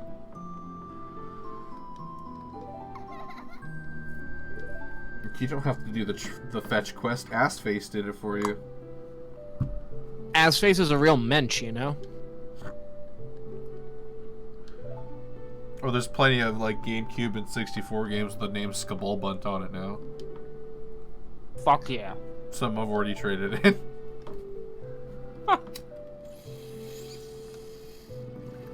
What about beef pork? Any wild beef porks running around out there? No, but I'll start. That'll be our name for Majora's Mask. Which technically I have not beat the 3DS version yet. Ah. I got annoyed at a very small part. Like there's this Stone Temple area. There's this one key that's in a hidden wall that you don't see. But you can get forward pretty far without that key. Like you can get another key before then, and that's kind of what I did, and I didn't realize it. So I got all the way to the end of the dungeon, and this one key I missed is near the start of it, I believe. And I've just been too lazy to go back and do it, and that's the only thing stopped me from like finishing the game. Stone Temple is a really fucking irritating area, honestly. It's cool though. I love that game, but that area is, yeah, it's just... I can see why a lot of people have problems with that game, even though I think it's like a masterpiece, but it's definitely like... Masterpieces can have problems too. That doesn't mean that a piece of art or a piece of work is like flawless. Oh, nothing is perfect. Nothing will ever be perfect. Exactly, There will always yeah. be a flaw. There's always gonna be something wrong, or something that they could have done better, or something that they didn't do that they could have, or like something, yeah. Especially when you're comparing it to like modernized stuff, there's always going to be a mass improvement. Yeah, well, and yeah, it's for something like video games too. Like, video games are, you know, the whole like dumbass like, are video games art? It's like, well, yes, but also no, because like parts of video games are art, parts of video games are programming, parts of video games are like design, which is partially art, but also design is partially a technical thing, right? And yeah, part of it is math, right? Like part of it is fucking well, yeah, like it's so many things. Like there's different kinds of art too, because you have music, you have visual, like the 3D modeling, you have background textures, some of which are 2D, some of which are 3D, which Genius there's a million magic. ways you can approach that. Like, oh, Good old Randy's dick magic. That's art. Don't Hey, mind me. Robert- I've been watching a lot of South Park again, so Robert Yang's games, which you are not allowed to stream on Twitch, even though you can stream Cyberpunk, Wait, what? Robert Yang is a game maker who is a gay dude who makes games that are very queer and they're about like gay shit. Like, his probably most well-known game, I think, by most people is he made a game called The Tea Room, where you basically you go into, you're in like a truck stop restroom or like a restroom in the middle of like nowhere or whatever, and like other dudes come in and you have to like try to like basically cruise dudes, but then also the dicks are guns. Wait, what? Yeah, so you're trying to like basically cruise dudes in a washroom, but everybody's dick is a gun. What? Yeah, and that's like the whole game. As you're trying to do this, and like, because, you know, if you cruise the wrong dude or whatever, he'll fucking get mad and like fucking kill you or whatever, like attack you. So that's like the gameplay aspect of it, is you're trying to like figure out which dudes are like into it and which ones will fucking clock your shit if fucking you're too gay at them. And you are not allowed to play. Basically, Robert Yang's games are, as far as I know, pretty much just blanket banned off Twitch. Like, I think because so many of his games have like content, which it's like some of it is kind of like explicit, but some of it is like Tea Room. There's nothing actually explicit in that game. Like, yeah, technically you're like looking at dudes like junk in the washroom or whatever, but there's no genitalia. It's all guns. So like there's nothing dicks. graphic technically. What the fuck? But you can stream Cyberpunk now, which has definite graphic tits and dick and ass, which it's like, not that I have a problem with that. Like, I think you should be able to. And I think you should also be able to stream Robert Yang's games. Poor Chinico. He just came back. He has no idea what's going on. I don't even know what's going on. Talking about some fucked up gay video games. It's my shit, you know? He also, so there's this video,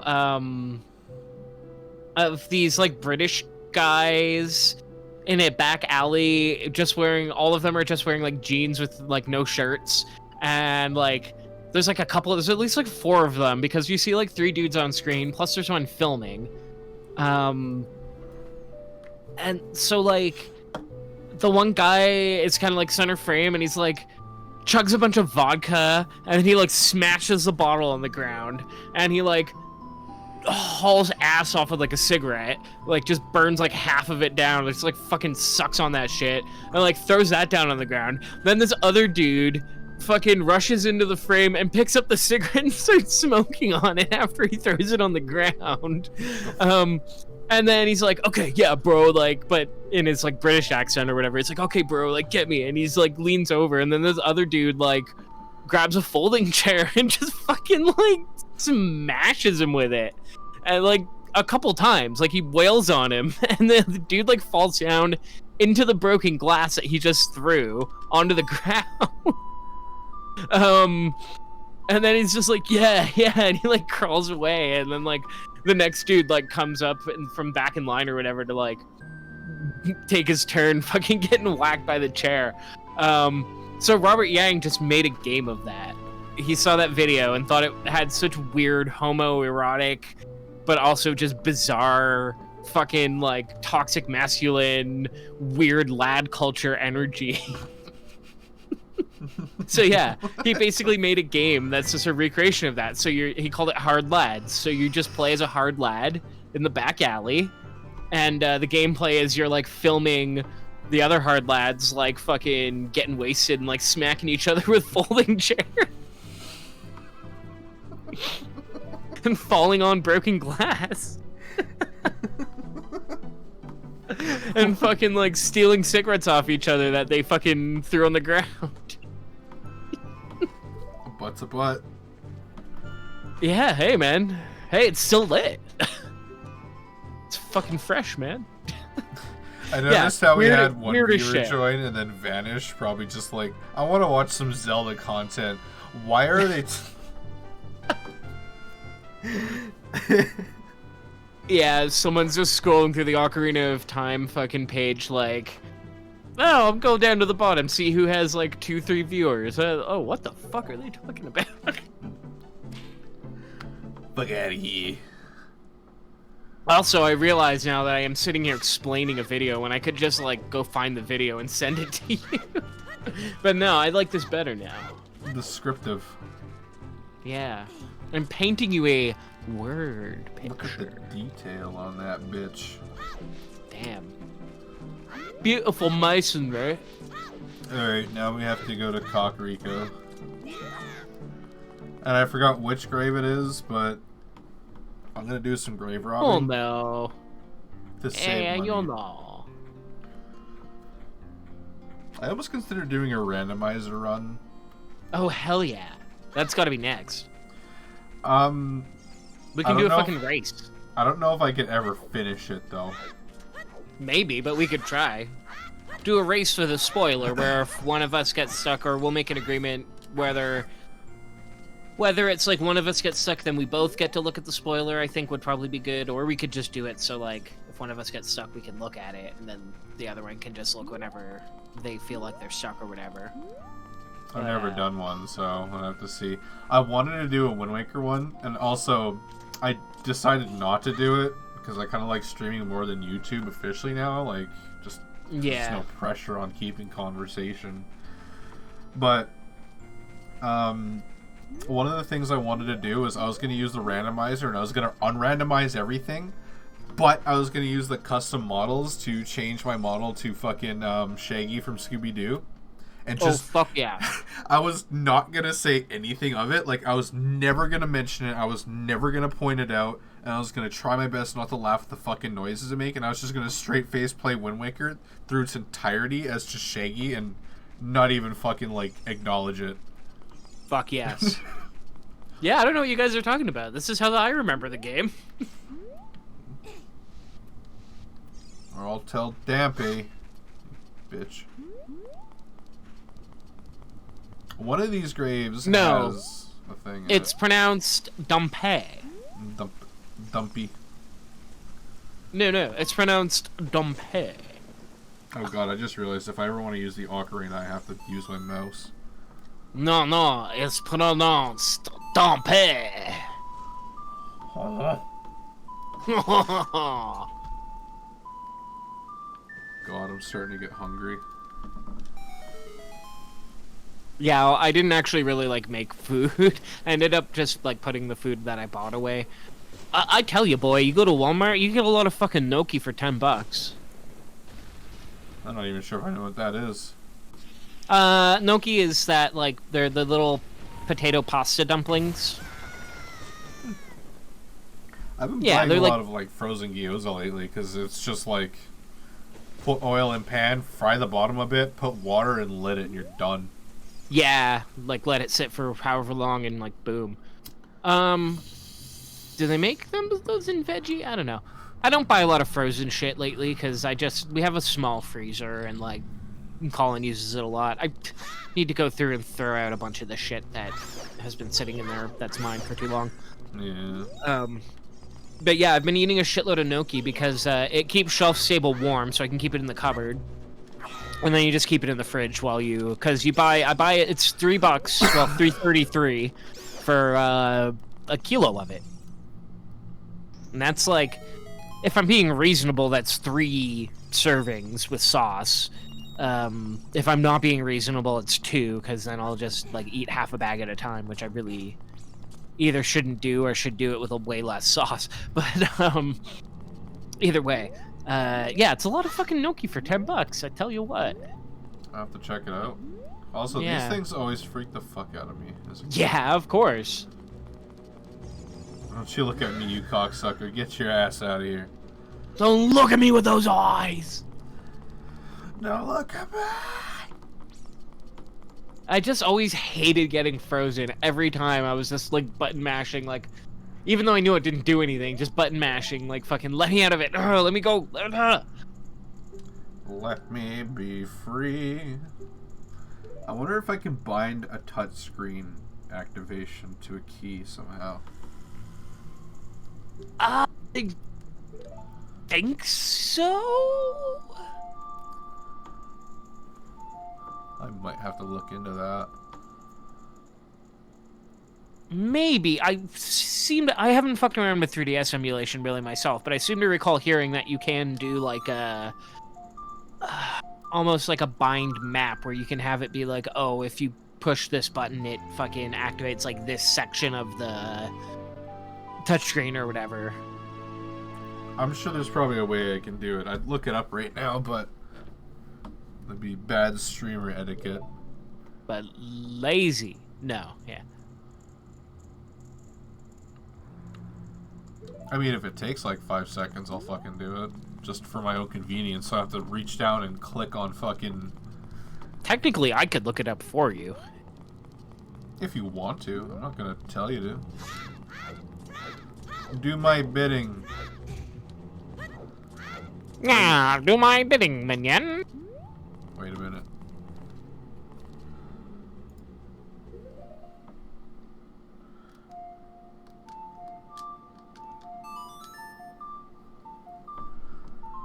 Revenge.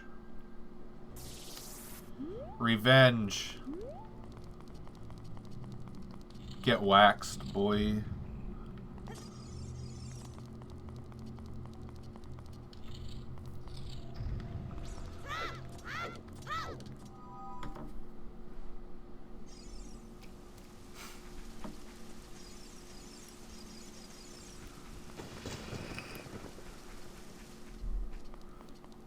It kind of doesn't seem like you can. At least not without, like, a third-party, like... Uh-oh.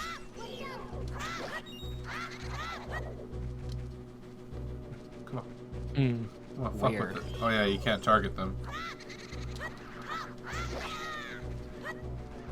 Poe. Run, bitch. Poe-ass bitch. You defeated a Poe. What would you like to do with it? You want to catch it. Fuck, now I just need Eat it. I almost kind of want to say if you're Googling Upshay, you should figure out which one of these have the fucking shield inside of it. Consume Poe. It's the one first row when you walk into the graveyard. Second one from the left, I think? You know it. Oh, this one maybe. With Yeah, I think that one. That's it. There's my chippy. I fucking played this game so much.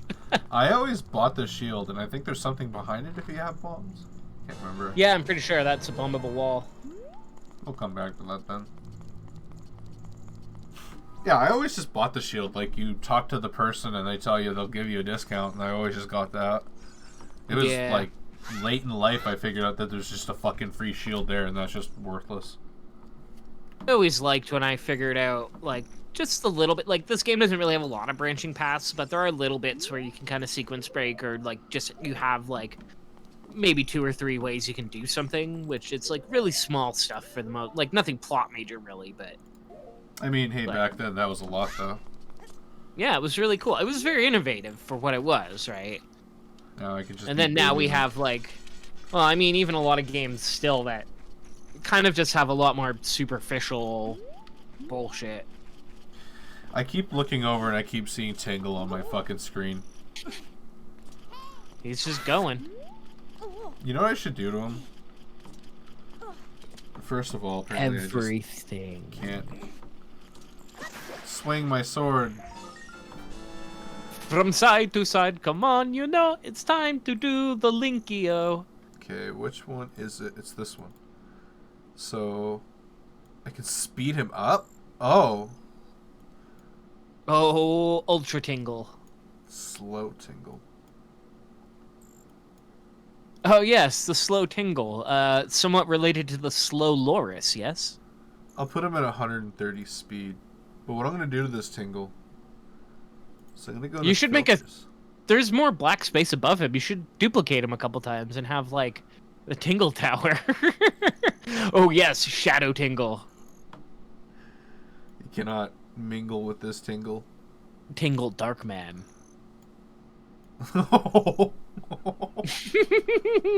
He's so subtle now. Oh. Ew. That might be a little too creepy.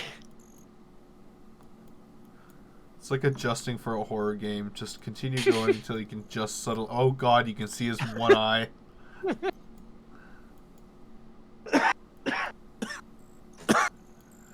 The most subtle tingle.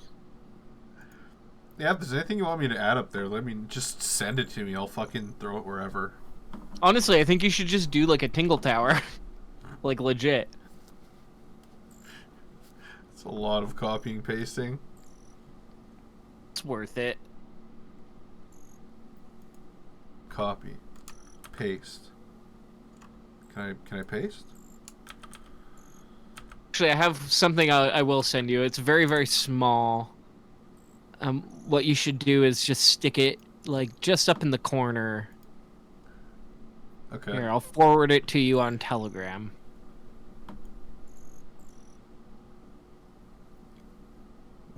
Wait a minute. Wait a minute. What? Oh.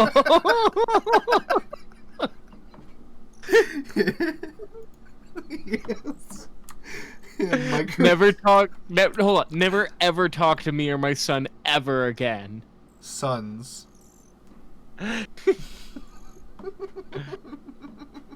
Oh, yes. Alright, let's see what you sent me. What is this? Angie. What the fuck? Should just stick little Salami Dave up in the corner. Real tiny, like. Alright, image. Add source. New source. It's from one of the, it's from one of the recent Kill 6 Billion Demons pages. That's Salami Dave, and he, in that panel that I cropped that little face from, he's punching the invulnerable fucking monster god dude. So small, I barely can. There we go. Yes. Can I flip it? No, I can't flip it. No, you should keep it. You should keep it small. You can probably flip it too. You might have to go into like transform options or whatever. Should just keep it real small and put him like up in the corner. But like visibly small, because I can't even see him past the. Oh my god, there he is. Yeah, just big enough to make out, but like, yeah. All right. Well, if there's anything else people want to send me to put on this, go ahead, because there's a lot of blank space to fill. I am really a fan of my tingle creation, though. At least the other stuff has something to do with Zelda. I just remembered that I sent that to fucking Dubs the other day, and I'm like, Angie.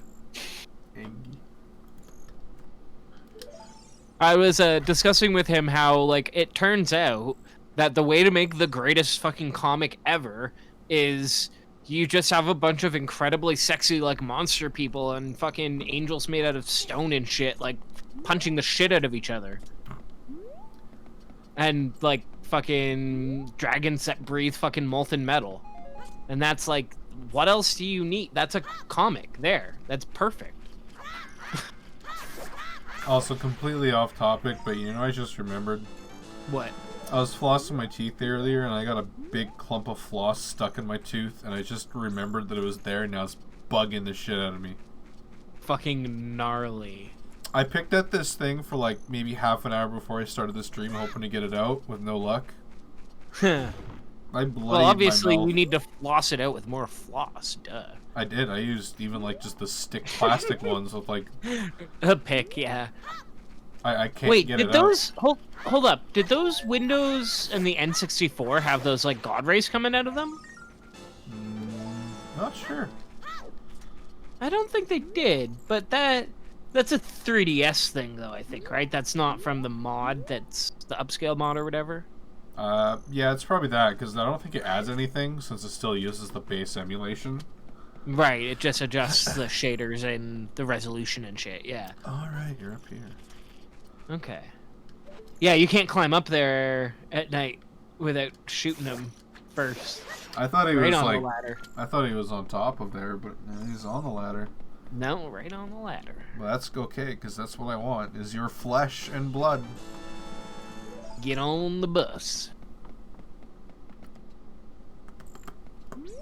You know, I always forget that fucking Killer Mike was a voice on Frisky Dingo. Don't think I really watched any Frisky Dingo. Too many people haven't, and it's like, if you like Archer, like, this was a show that, like, was Archer before Archer was. Like, it's the same animation style, basically, and it's the same, like, creative crew, studio, and everything behind it. And it's way weirder than Archer, honestly. Which is kind of to its credit and its detriment a little bit, because it's also so much weirder that it's, like, a lot of people kind of, like, I don't know, bounce off it, I guess, if they do fucking try to watch it, because it's just so weird. And that's not a pickle. It's my penis. Pickle penis. And people, you don't know that reference because you've never seen the show. You don't know about the Giant's Pants Auditorium. You just don't know. Ah, spiders. Disgusting. And you don't... Hold on. You don't know about bunny knife fights. I kind of do, just from watching Greg the Bunny as a kid. Damn, I guess they're not the only one who had that idea. But yeah, there's bunny knife fights, there's pickle penis in the sewers, there's Killface, who's a giant monstrous alien who's evil and trying to take over the world, but he's kind of incompetent. Except he's not, he can murder the shit out of people. But it's kind of an Invader Zim situation where he is actually dangerous to, like, everyone around him, but, like, he's not competent at actually doing the thing.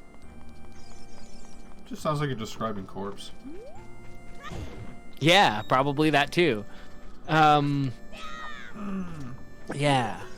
I don't know. Or who else am I thinking of? Who the fuck is it? It's a good dynamic that, like, where it's like the characters who are, like, absolutely fucking competent, hyper competent at everything except for, like, taking down their one rival. And that's where they always fucking suck. And they can just never do it. Fucking anal beat ass. Who am I thinking of? Oh, I know. I'm thinking of fucking, the Monarch on the Venture Brothers. Who's, like, hyper competent fucking villain, except for when it comes to, like, actually fucking killing Rusty Venture, because he doesn't actually really want to kill him. That's another show I never actually watched. Yeah, it's a good show. There's a lot of good shows. They're hard to keep up with sometimes. Really, really good show. Why did I bring this chicken this way? I did not need this chicken this way. Goodbye, chicken. This chicken this way. Threw it off the goddamn roof is what I did. This is bad. We do not want this chicken here. But I need this chicken to get the other chicken so I can save this chicken and the other chicken and put the chicken back into the pen. That's a lot of chicken. And then, fried chicken. I actually was about to say I kind of want fried chicken now. Like, I think whenever this stream ends, I think I'm gonna order me some fucking chicken. Fuck yeah. Get that Korean barbecue chicken shit. Be gone, chicken. Be somewhere safe. You're in a danger zone. Okay, it left. Danger, danger. God, do you ever fucking play fighting games? They're actually one of my least favorite genres, but Yeah. I did really like Soul Calibur 2 on GameCube. Got nostalgia for that one too, for sure. It's just I get easily frustrated, and a lot of people seem to be that are way. really good.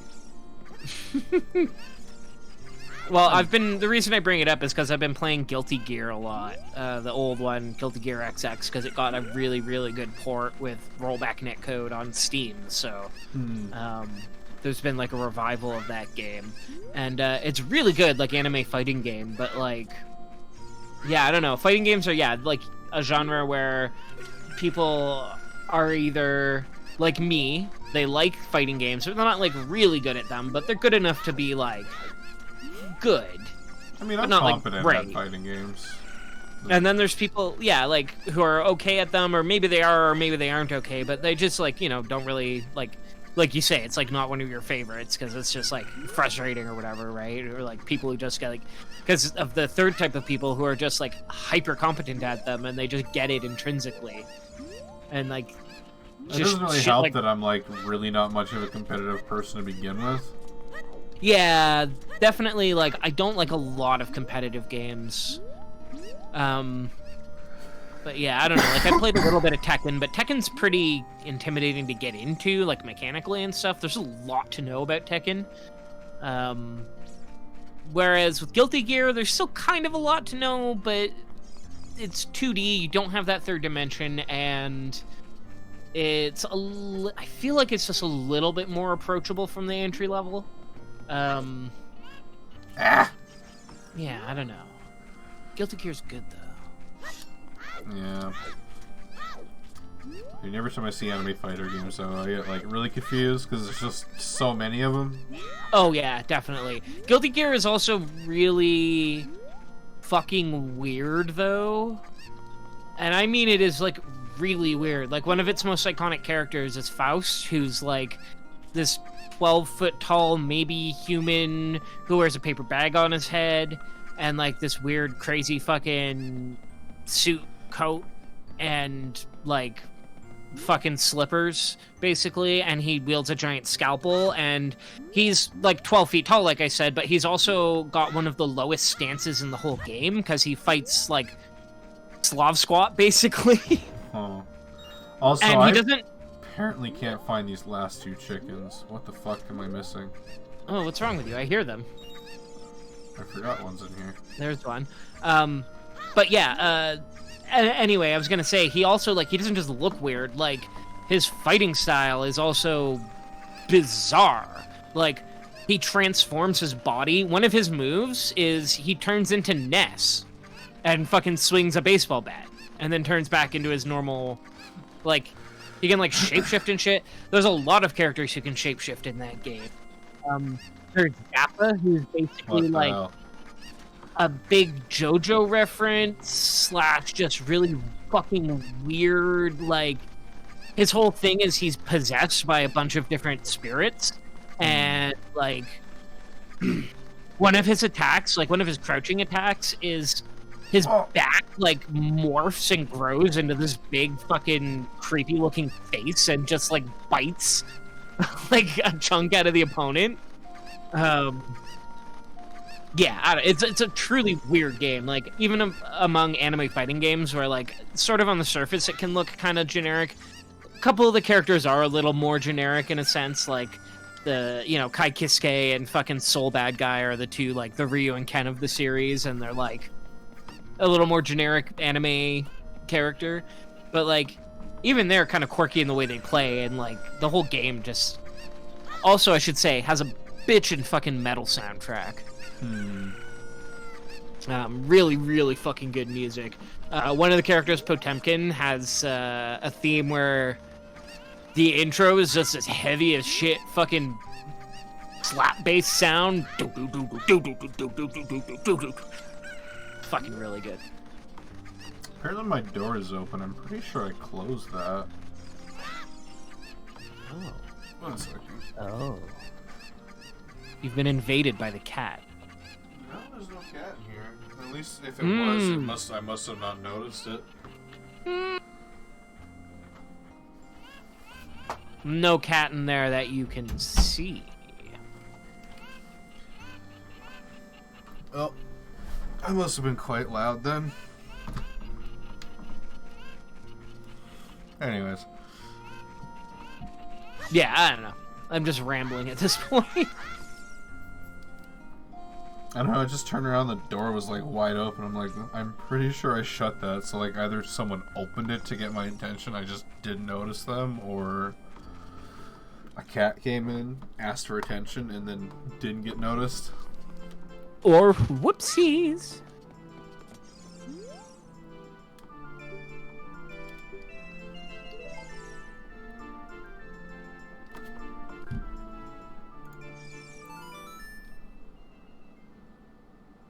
Oh wait, no, I have to learn it as an adult. Right. Wait, I didn't talk to her about the chickens. They didn't reset, did they? Oh, no, it doesn't look like it.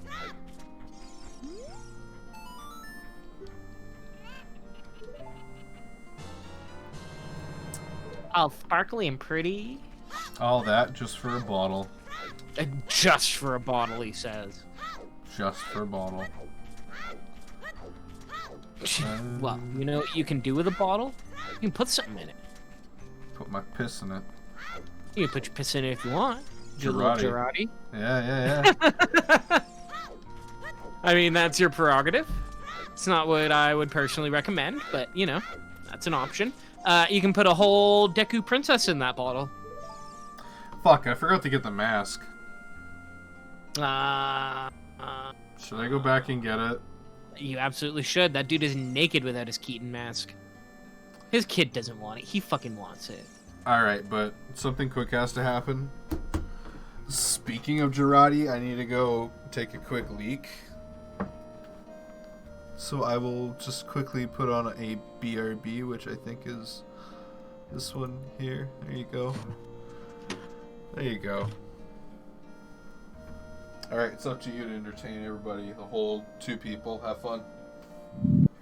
I'm one of them.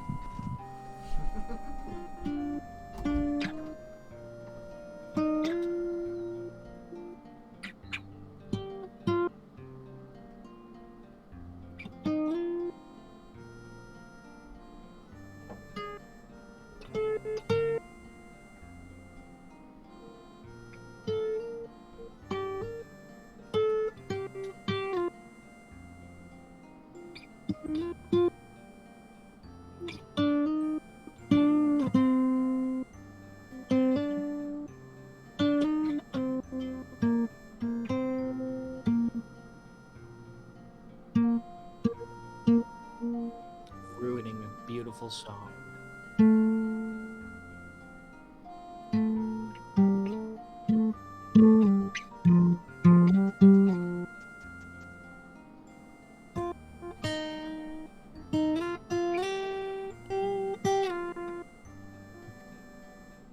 You know, for all my love of Zelda music, I've never bothered learning most Zelda music. I learned the chords to Gardew Valley at one point, but I don't fucking remember that bullshit.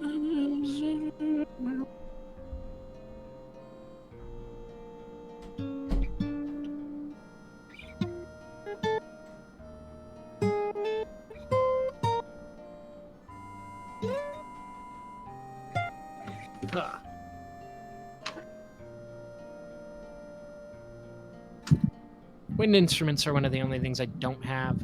I was really considering, now that I have a job again, getting a saxophone, well, renting a saxophone, and just fucking teaching myself to play. But I don't know, I don't have a lot of free time to go to the studio at times when I can make a lot of noise lately. And also, I don't want to practice a saxophone at home, because my roommates, honestly, they deserve better than that. I'm good at music, but I don't know how to play a saxophone yet, so I wouldn't want to play one here until I know how, and I know it's not going to be like... unless I mean to do that. In which case I can put up with it.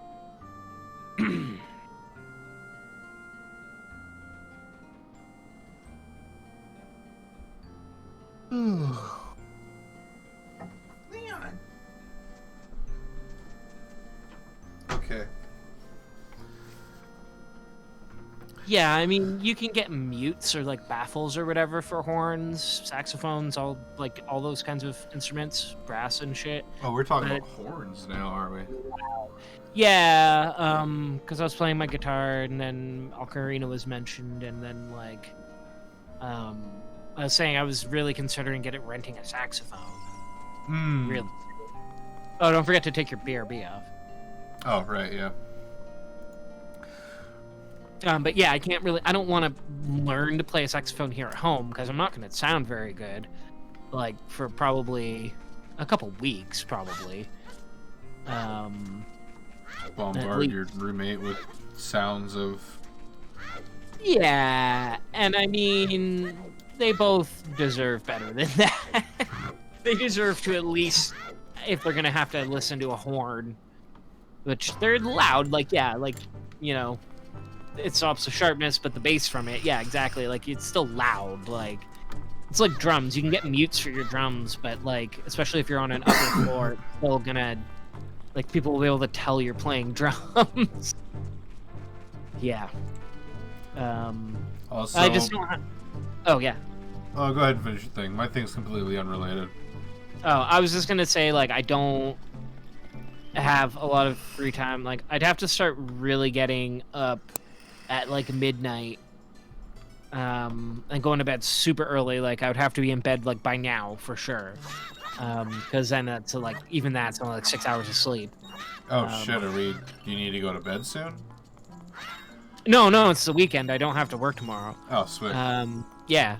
But on weekdays, or well, I mean, Sunday through Thursday nights, I have to get to bed pretty early. Like, technically, it can stay up till like 8, but like, and then I have to go right to bed, get up at 2, and like not fall back asleep and like actually get ready and shit, because I've been like not making very good time to get to work lately. Sorry, I have to just acknowledge that. I want to screenshot what Taniko just said there, just because it's probably the favorite thing I've read all night. Hell yeah. I don't know how to do that, so I'll just do it later. I got you, fam. Yeah, there's also another hidden secret on the screen that has been additioned. And if there's anything you want me to add onto the black background, I can do that too. I just sent you a screen cap of that. Save as.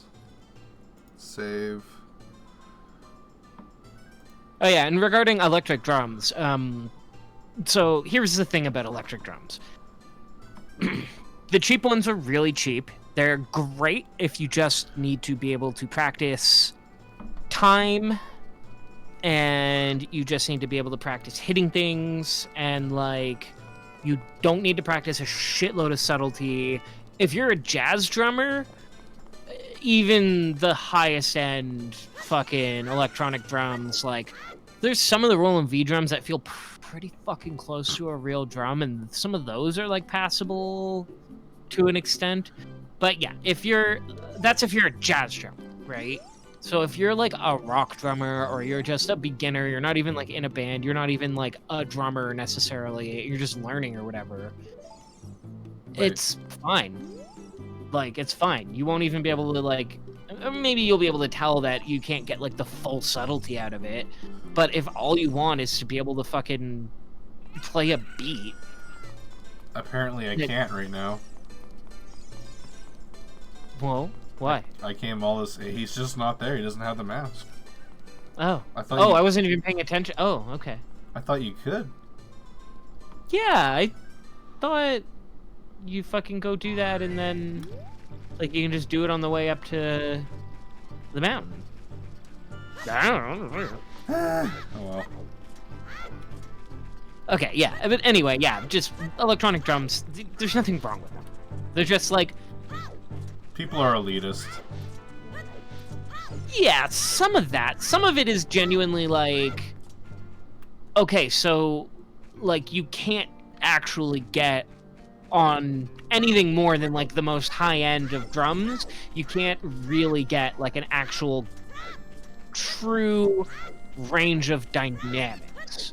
So like if I go to the studio right now and I go play my snare drum, I can tap that thing as fucking gently and gingerly as I can possibly, like barely brush it, or I can haul off on it and try to like smack it so hard that I hurt myself doing so.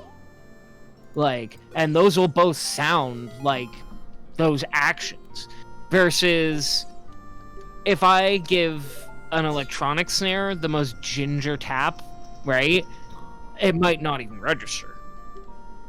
Yeah. Like, you know, or it will, even if it does, even if it's like, you know, decent, if it's of a decent quality, it'll probably register, but there's like it's a MIDI thing, basically, right? So you have 128 volumes, or at best, like 1,024 volumes or levels of expression, which is still, like, that's pretty fucking good, but it's also not a physical object where there is no limit on the range of dynamics, right? The only limit on the dynamics is your hand and like the stick you use or the way you articulate the note, right? Like, and yeah, if you fucking go pump iron for a fucking year and get super beefed arms, like, you can fucking smack that thing so hard and learn to like leverage it just right where it's like fucking deafening. You know, whereas also there's an upper limit with, you know, an electronic drum. Like, to hear someone snap like a proper fucking rim shot off of like a really nice sounding snare is definitely like, you can sample that and play it off of a rim shot on an electric drum, but it's gonna be a sample, right? As opposed to like being there and like, I don't know, you've seen like bands play live and shit. Like, there's a difference of like, you know, hearing really loud music on a really good stereo and hearing a band with their amps like making that noise. Like, there's just a difference of like feel to it, right? Feel. Yeah. Oh yeah, no, if you haven't been to like a live, ever seen like a band play live, it doesn't have to be like a festival. It can even just be like, if you've walked by a house where a band is rehearsing, like, it doesn't sound like a recording. Like, there's so much audible data there that is just not there, even on like a hi-fi recording, or like even played back through a stereo, whatever.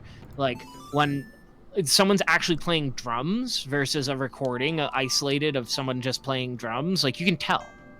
Like, I don't know, or at least I can for sure. Like, you know, it's just something about the dynamics of it and everything, that, and the frequency ranges and shit, where it's like, yeah, I don't know, like, if I could build a set, I think I'd want to mix both electric and acoustic into it. Yeah, that's sort of like,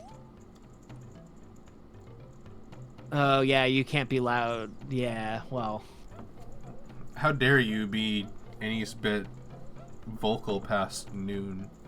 How dare you have a life and live and exist? Yeah, but basically, yeah, point being is, loud. Loud is good. Loud's real good. You crank your amp up, fucking nice tube amp, put that thing at like fucking 5, fucking 100-watt tube amp. Whew. Whew. That shit fucking rattles your teeth. Like, I forgot it's a UK thing to call it hoovering. Hoover. Hoovering over the dam. Like, did I ever...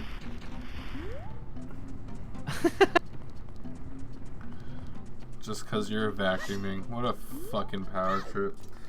Did I ever tell you that I worked at a White Core computer store? I think I told you about this, Ollie.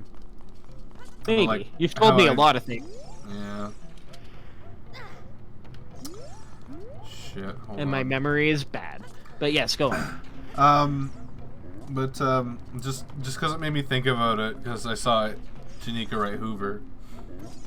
I used to work for a fucking British dude at the White Core computer store, and he confused the fuck out of me with every bit of like paraphrasing he would do. I did not know a kitchen towel means a paper towel, and he get fucking pissed off at me when I brought him just a cloth. Right, like a towel. Sorry, I'm kind of focusing because I'm like confused on what the fuck I'm supposed to do. The one that I always right. thought was weird is that in the UK, It's not the trunk of your car, it's the boot of your car. And, like, I don't know, it's stupid, but that always bugs me on a certain level of, like, but a trunk is more accurate. It is literally a trunk that is attached to the back of your car. Like, it's a storage trunk that's built into your car. And what is a boot? You don't put it on your feet. You put your feet in there. Get your fucking feet out of there. Feet goes on the pedal, son. What you talking about? I keep moving my controller thinking there's going to be 3D movement. Alright, I need to bring the fire up here to get here. No gyro, yeah. Oh yeah, you have to go get Saria's song, right? Yeah, I was just confused how to get to it from here. I remember there's a shortcut. Yeah, I just remembered you have to do the torch thing, yeah. I should know this. I was watching a guy doing a randomizer a few minutes before I started the stream. Oh, wait, metric, UK uses metric for temperature, don't you? Canada uses metric too. It's the US who uses their own imperial bullshit. Unless you're in the kitchen industry. Well, yeah, basically, and then it's sort of mixed, where it's like, yeah, for a lot of temperatures you will use Celsius. But then in Canada, it's weird. We use a lot of, like, I think largely in inches. Like, I kind of roughly know meters and centimeters, but not as well as I can estimate things in feet and inches, which is weird because, I mean, metric system, except all the construction is like, parts of Canada have milk in bags. That's not everywhere. We live in Alberta, where they don't have that here. But I'm from Ontario, where I grew up. Oh yeah, you buy 3 bags of milk in a bigger bag, and then we had like a milk jug that we would you slot the fucking, you put a bag of milk in the thing and then just snip the corner off of it. I've never seen milk in a bag my entire life. Yeah, no, out in the West is not a thing. Still get our milks delivered. I think there are certain very limited places, not necessarily in the UK, I think like maybe in America or somewhere too, but I think there are still very limited places that do that. But yeah, it's not like it used to be everybody would get like a milk delivery every day. Like, and that, no, not anymore. Like, I don't know. That was a thing in the US too, as far as I know, but like, yeah, no, that's not like, that doesn't happen anywhere anymore for the most part. It's probably some like gated communities where that still happens.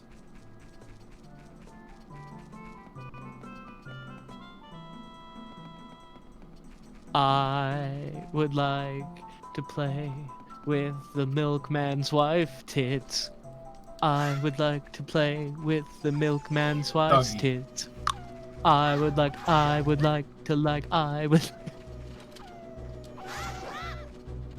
Classic Aphex Twin song, Milkman. I wish a milkman would deliver my milk in the morning. I wish a milkman would deliver my milk when I'm yawning.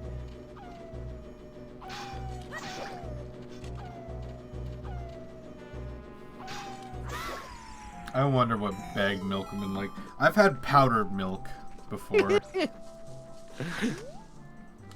That was disgusting. Yeah, well, dehydrated milk. I've used condensed milk to make fudge before. That sounds good. I mean, condensed milk is really sweet. Oh, do you want to know how you make, like, homemade fudge? Okay, so obviously you have, like, your chocolate, assuming you're making chocolate fudge, right? You have your, like, chocolate chips and shit, right? But then what are your other ingredients? Well, it's condensed milk, which is really thick and, like, sticky and viscous. And you have marshmallow fluff, which is really, really sticky and viscous. And basically, like, not a liquid. It's basically just, like, marshmallow goo that sticks to everything. Super glue. Yeah. Yeah, no, I'm talking about actual fudge. I'm way above poop jokes. I was the one that thought poop for a second. Just because At I'll be least always fudge internally 12. Yeah. No, but yeah, basically, though, that's... I mean, it's marshmallow fluff, it's condensed milk, sugar, and, like, basically you could just do that and you would have really plain fudge. It wouldn't be very good. Well, I mean, it would be okay, but I mean, and then basically like for chocolate fudge, like the basic, recipe would just be you add your like confectioner's chocolate or whatever into that. You melt that in at the end. The last thing I baked was some pretty bomb-ass bread. Although it was kind of thick on the inside. Yeah, I've found that avoiding that really heavy crumb and that really close, like I've had a lot of trouble with that too, where my bread is like really dense, right? And it's got bubbles in it, right? But they're really small. Yeah. Yeah. So it's definitely to do with making sure that you're kneading it enough to develop the gluten enough that it gets it holds once it inflates. One sec. Sorry, I had to sneeze there. And then the other thing is making sure that you're letting it rise after you've put it in like its final loaf shape. Like after you've like finished handling it, you have to like let it rise more. Yeah, like to let it actually, yeah. Yeah, because what I did is I made the dough, I kneaded it, and I used a quick yeast, like an instant yeast thing. So I did let it bubble, but I didn't let it bubble too much because I was reading the package you shouldn't do that. Right. So I worked it for like especially with minutes. instant yeast, yeah. I worked it for like a good 20 minutes. I let it rise for like an hour, came back, saw it like doubled. Yeah. Put that, punched it down, folded it some more, molded it some more, kneaded it out. Yeah. Oh, my door's open again and there's a yelling cat. Aw. Speaking of loaves, come here. Can you hear him? Yeah. Come here, Leon. He wants to join the stream too. How did you open the door? I thought I shut it. You guys have been learning to open my door. They learn. Beep beep. Alright, fine, you can chill. But yeah, no, like, I baked it pretty good, like... Yeah, see, what I've found is that between the baking and that final, like, punching it down and shaping it, you have to let it rise for, like, another hour. Oh, yeah, no, I forgot to say that. I let it rise another hour inside of the... Okay, yeah. I don't know, then. Maybe... I made some bomb grilled cheese, though. Yeah, I don't know. I was going to say maybe you shouldn't let it rise as much the first time so that it's got more yeast power to it to, like, generate more carbon dioxide to make it rise more in the second stage then, maybe. I don't know. I've been trying to experiment with it, but I haven't been making a lot of bread lately, so... Yeah. I just kind of wanted to do it. I was like, this will be cheaper than buying it, but I'm back to buying it because it was so much work. That's the thing. It is technically cheaper, but you have to, like, get a consistent habit of doing it where you, like, are good enough at it that that you're doing it all the time to make getting the flour and everything worth it. Because you'll have to buy more if you're making it all the time anyway. More flour and yeast and shit, right? Yeah. I picked up a $1 bag and it made, like, one thing, and I have some flour left over I can make some more stuff with, but... Oh, yeah. Like, flour's not, like, that expensive, but... it has to be the consistency, and then it has to be where you get good enough at it that you can just like make it and sort of not think about it, and it's just sort of part of your routine. My old dog, Andre, used to open all the doors in the house. Yeah. These cats are getting smart. There's one here named Ziggy. He's learned how to pick under to, like, if the door's shut and he can't get it open somehow, he can at least annoy me enough to open it. Yep. Well, it's like they know there's another side, right? They know it's like a barrier that opens and closes, right? So it's like, yeah, I'm gonna fucking scratch under it. Try and dig under. What he does is he reaches under, he hooks his finger in, pulls it back, and then just lets it slap. Yeah. That's the thing. You give in once to that, and then they realize, oh, so that annoys you, huh? Spaghetti bolognese. Shit, which way do I go?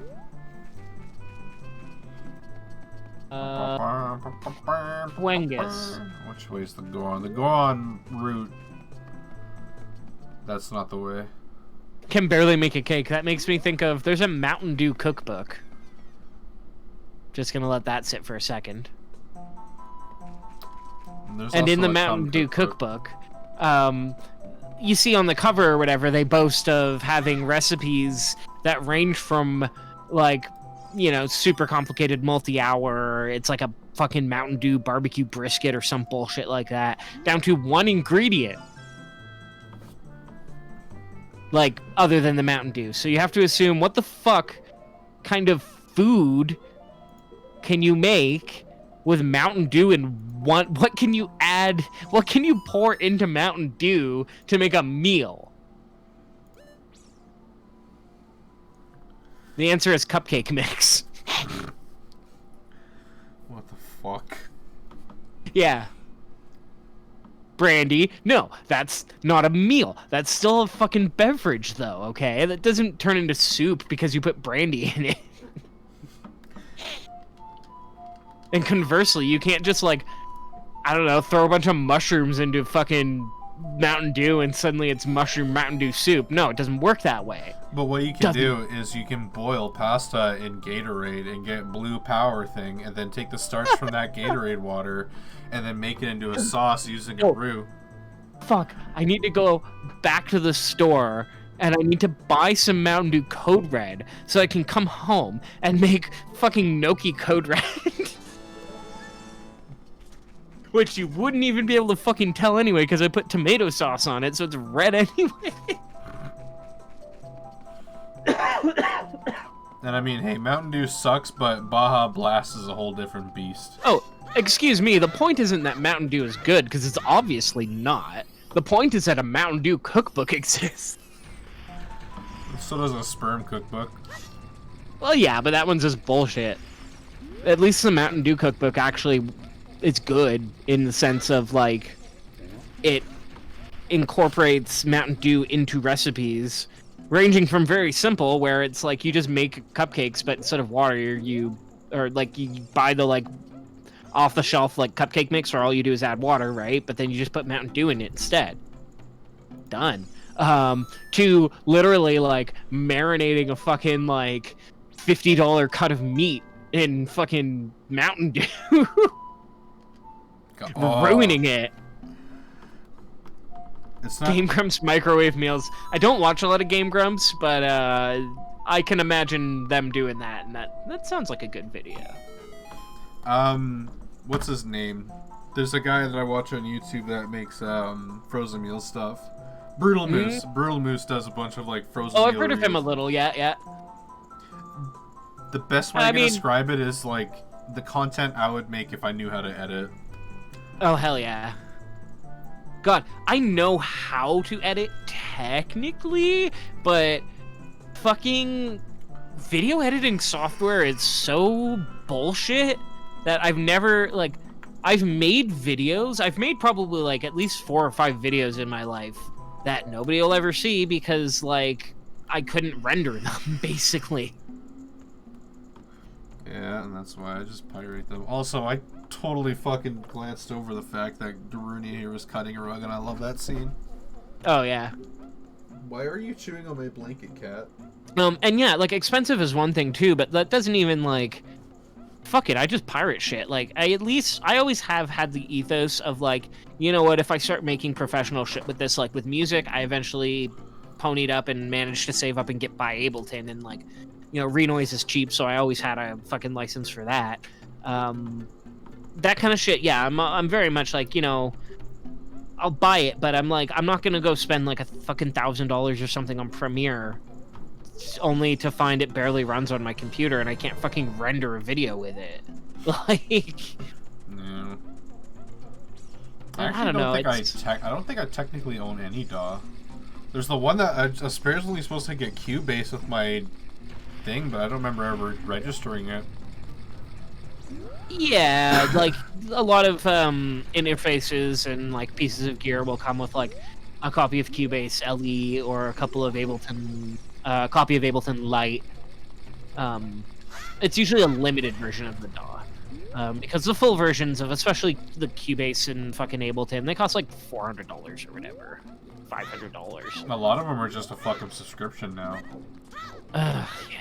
Well, I really don't. Everybody wants to go the Adobe model now. I really do not like subscription-based shit. No, I don't fucking like it at all.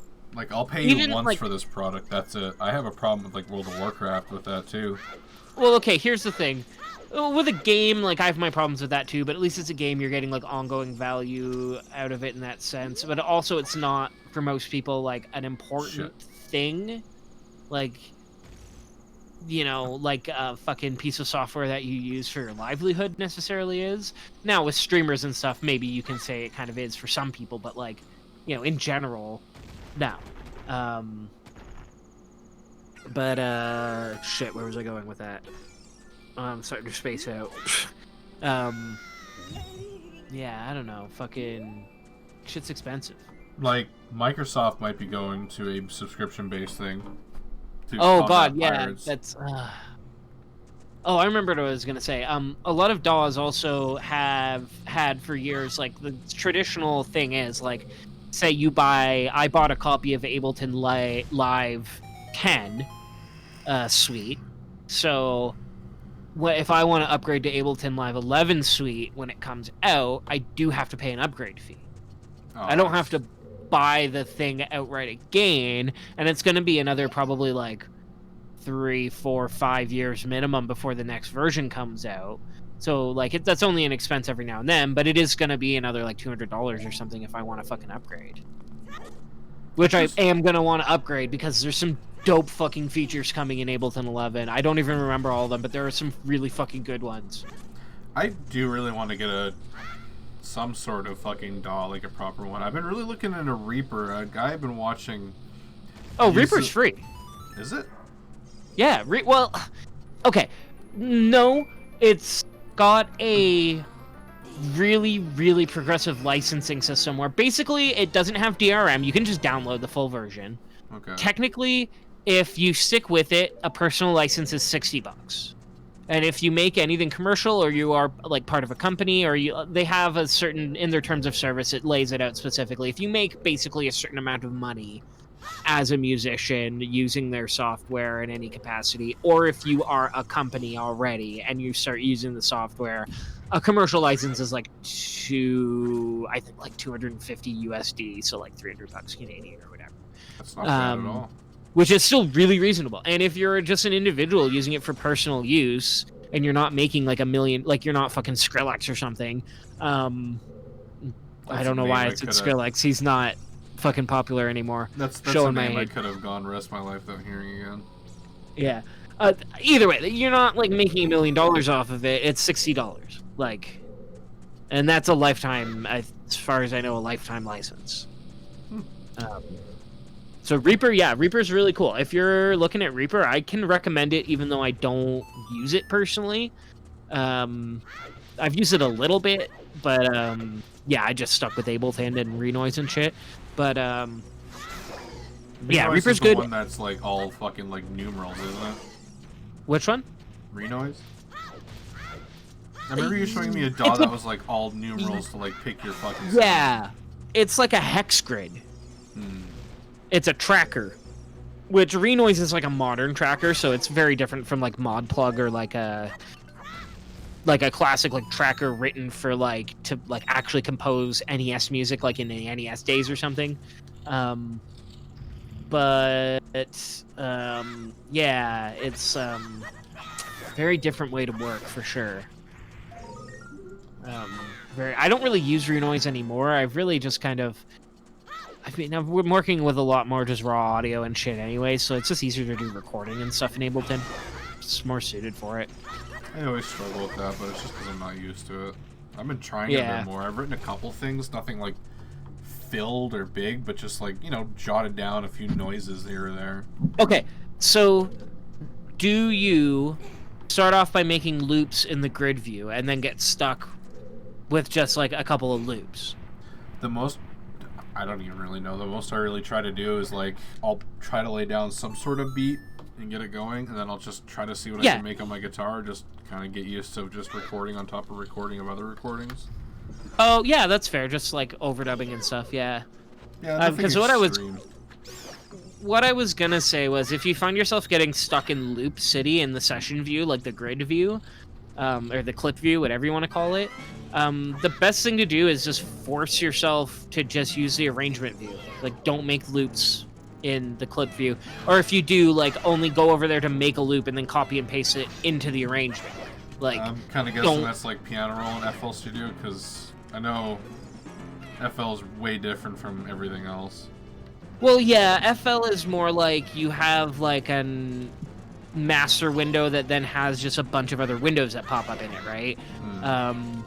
Whereas something like Ableton, it's like, well, no, you have your two screens. You have session view and arrangement view. So you have your grid view with each track as a vertical column, right? With all your clips going from top to bottom, where you can then like have clip 3 playing on track 1 and clip 10 playing on track 2 and clip fucking 1 playing on, you know, like all they're asynchronous. You can have different loops going on different tracks.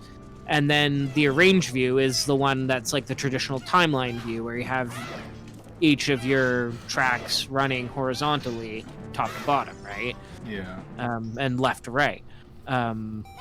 So what I'm saying is, like, a lot of people get stuck, and this happened to me at first, like, they get stuck in that session view on the grid, making a bunch of loops, and then not really, like, knowing what to do with it from there, or, like, kind of getting stuck. And really the best thing to do is either do that, and then once you've got a couple loops, force yourself to go record them into a basic structure, into an arrangement, and then start doing stuff to it from there. Or just fucking skip the loops entirely and just start making arrangements. Like, go into arrangement view, start off, okay, I want to start off with a drum loop. You go and you make a clip, and then you loop it a bunch of times in the arrangement, and then you start to build it, and then you decide, okay, I'm going to have it go for fucking 4 bars, and then change in 4 bars, and the bass will come in, or blah, blah, blah, whatever. But it forces you to start thinking of things, like, in terms of a timeline again, where it's like, oh, I need to, like, progress the song. It's not just like a loop that's like going forever, right? Like, there's a timeline here, and I want the song to be like, you know, a song with an arrangement that's like 4 minutes long and then ends or something, rather than just like noodling around forever. Oh wait, I need these sticks. I shouldn't be using these. Oh yeah, what are you doing? Also, I'm so self-taught with, like, I'm so self-taught with music. I don't even know what the half of the shit you said, and that's kind of sad to me. Well, like, really all I'm saying is just talking about, like, making arrangements, right? Like, all that means is, like, the sequence of a song. Yeah. Like, the arrangement of a song, right? I tend to use a lot of the same loop and just not even realize it.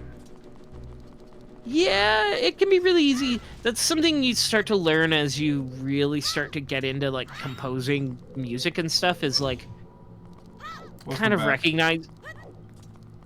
Sorry, I was just welcoming to Nico back. I just saw the message. Oh. Yeah. I lost my train of thought. Music, composing, yeah, just variation. Yeah, I'm starting to get that now. Yeah. Yeah, like, if you listen to a lot of my old music, there's a lot of really static stuff where it's like a loop that just plays, like, you know, 32 times or something and then ends. Whereas, like, something that really most people find it brings them to the next level is once they start realizing it's like, oh, I want to have a filter run up over these first 4 bars where it's like introducing this sound, and then it's going to turn off the filter once it sort of kicks into the main part, and then after that it's going to get like this effect that slowly modulates over this section, like, you know, the reverb builds or something, or the delay starts to fade in or something like that. Like, or with me, it's I'm just gonna make it suddenly break apart and sound like the weirdest fucking thing ever. Yeah.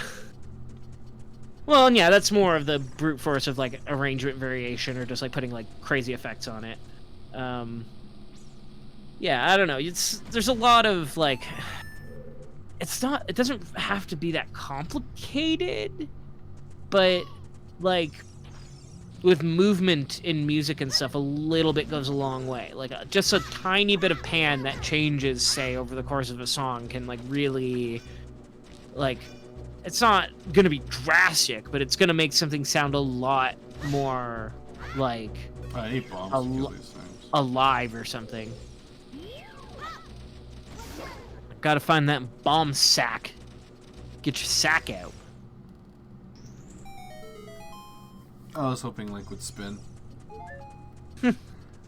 Yeah, it only does it sometimes in like certain cutscenes or with like, I think if he's like in a certain placement in relation to the door or something. I don't know exactly. I did all that for something I didn't even need. No, I got my sack out. Don't you be fucking casting aspersions on my sack. It reminds me, I was playing Pavlov last night just for the fuck of it. Yeah. And I Why else would you play Pavlov? I open up this zombie map, and like, okay, this guy like just walked in out of nowhere, just to like, hey man, how's it going? Like, come here and give me a hug. And I was just like, out of nowhere, I told him the best part of VR is that I can game naked and still hug people now. Beautiful. I proceeded to explain to him the only downside is when you bend over to pick up an item and your cord gets caught in your ass crack. He shot me in the fucking head then left. That's why you probably want to at least wear underwear. Just so, you know, protect things a little bit. You know, you start getting too vigorous in the Beat Saber or something, and everything starts flopping around. It's like, nah, you need something to like hold things in place. Oh, the only thing I have going on in Beat Saber is a t-shirt just so the cord doesn't stick to my back when I sweat. That shit's free range as fuck, and not only that, but must, like, the fan on blast with the window wide open. Yeah. Although I kind of stopped, like, streaming anything with Beat Saber on it because I realized that most of it's just getting VOD muted anyways. Oh, yeah, and you're just risking, like, potential DMCAs and, like...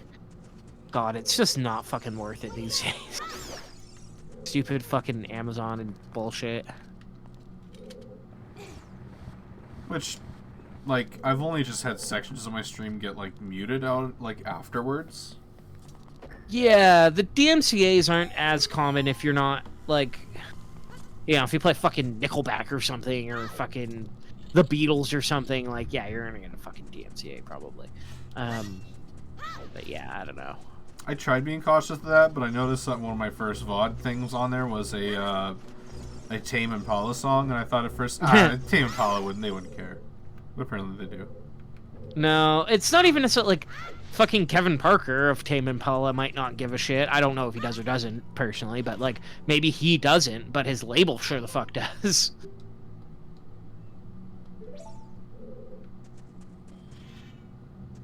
Razor blades. Blades of razoring. Would make such a thing?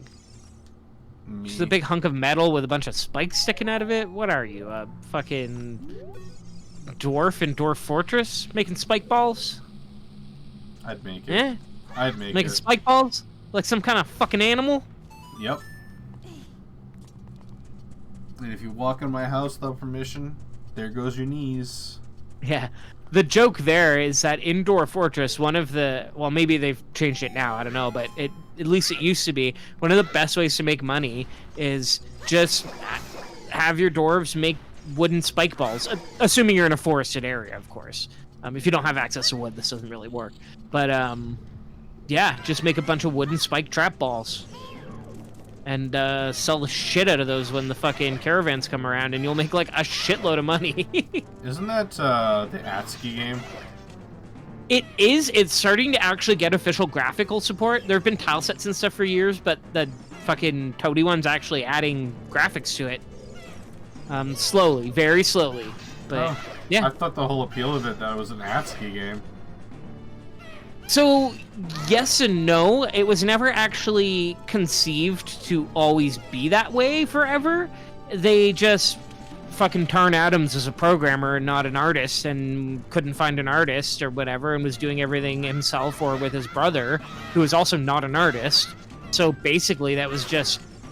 They ended up making it like that so they could just have graphics to make the gameplay around. Because he had all these crazy deep ideas of gameplay, which have taken years and years and years, and there's still so much more to do. But, like, the game is so complicated, and there's so many systems and shit at play. But now they finally, because they've also have it coming out with, like, a Steam release and stuff, So then Steam along, already. I thought it was on Steam already. for a long, now it is. Like, I think it came out on Steam, or it's in early access on Steam or something, but it's part of Steam now. But for a really, really long time, you just went to fucking Toady One's website or dwarffortress.org or whatever it was and just downloaded it. Oh, I thought it costed something. Nope. And it's still, like, you can still go to the website and download it, or you can support them on Steam. Or you can download it from the site and support them through PayPal or whatever if you want. Or they have a Patreon and everything now. So there's different ways you can get the game and different ways you can support the game for sure. But yeah, that's basically, like, it became really well known, and that became a big part of its aesthetic for the, like, the ASCII graphics and everything. But then, like, I mean, no, that was never a purity thing on, like, the creator's intention. That was just, like, a matter of practicality, really. Yeah. I've only, like, barely heard about it when I saw it. Yeah. Okay. So, one of my favorite things to tell people who, like, don't know a lot about Dwarf Fortress or don't know Dwarf Fortress, and I'm introducing them. So there was a glitch where, okay, so dwarves love to drink beer. That's kind of their main sort of, like, they actually don't like to drink water. Like, beer is their water. So to keep your dwarves happy, you have to have beer. And, like, obviously it leads to, like, for recreation time and shit, you can build, like, taverns and stuff, right? Well, dwarves get pretty fucking rowdy when they get drunk. Like, you know, any living thing that gets drunk gets a little rowdy, for the most part. So, like, shouldn't have jumped down. Oh, whoops. So you have your dwarven taverns. Everybody's getting kind of fucking tipsy, getting crunk up in the tavern, and fucking they're spilling their beers and stuff, right? Your tavern floor, like, that's pretty fucking real world, right? Tavern floor ends up pretty wet and fucking grody with fucking beer and spilt liquor and shit. Well, there's cats and, like, there's pets and stuff, right? Including cats in the game. So Toady had cats behaving, you know, like cats do. Like, they wander around, they sleep a lot, they groom themselves, yes. Well, how do cats groom themselves? Well, they lick their paws, and then they, you know, rub it over their head and wherever that they need to reach, right? Drunk cats. Yep. Because the cats would wander around in the taverns, get their paws covered in beer, and then they'd lick the beer off while they were cleaning themselves. Now, that's some here, pretty detailed fucking... it gets better. Oh. So, every time the cat would lick, it counted as drinking, like, a whole beer. Holy shit. Yeah, so then you had all these drunk cats dying. Because they were getting alcohol poisoning. No. Because they'd be sitting there cleaning themselves, and with every lick they'd be getting one full beer drunker. And I guess it was programmed so that, like, you know, cats have a certain amount of mass to their body. They're pretty small, obviously, related to a dwarf.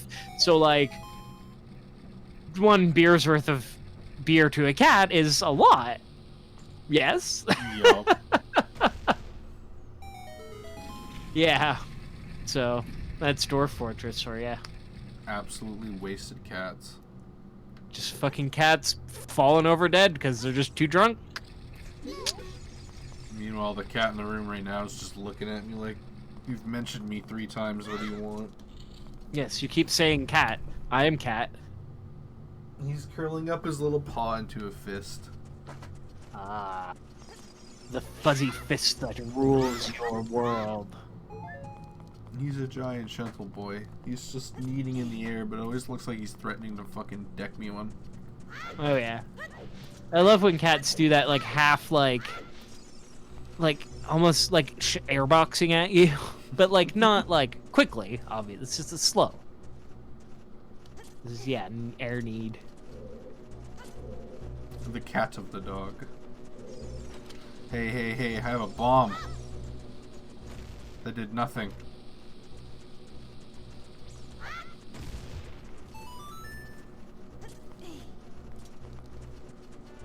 His fist is just continuously curled up now.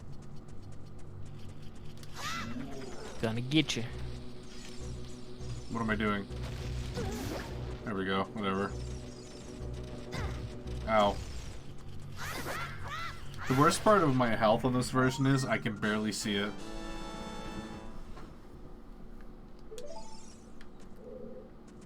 It's just in the bottom corner and I can hardly see that shit. On the other screen of all things. I hear you. I hear you. Where you at? I hear you. Hearts, hearts, hearts. Shit. Peace. I'm not allowed to get none of that.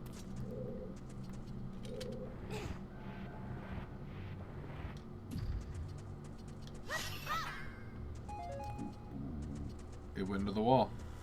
There it is. Good enough. Yeah, there's no more fairies. I won't put it in the bottle.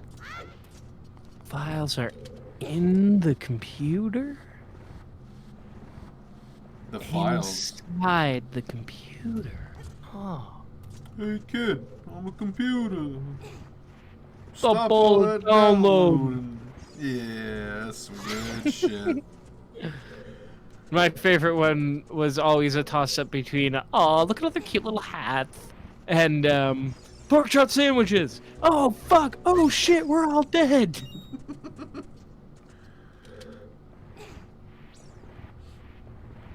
Alright, different.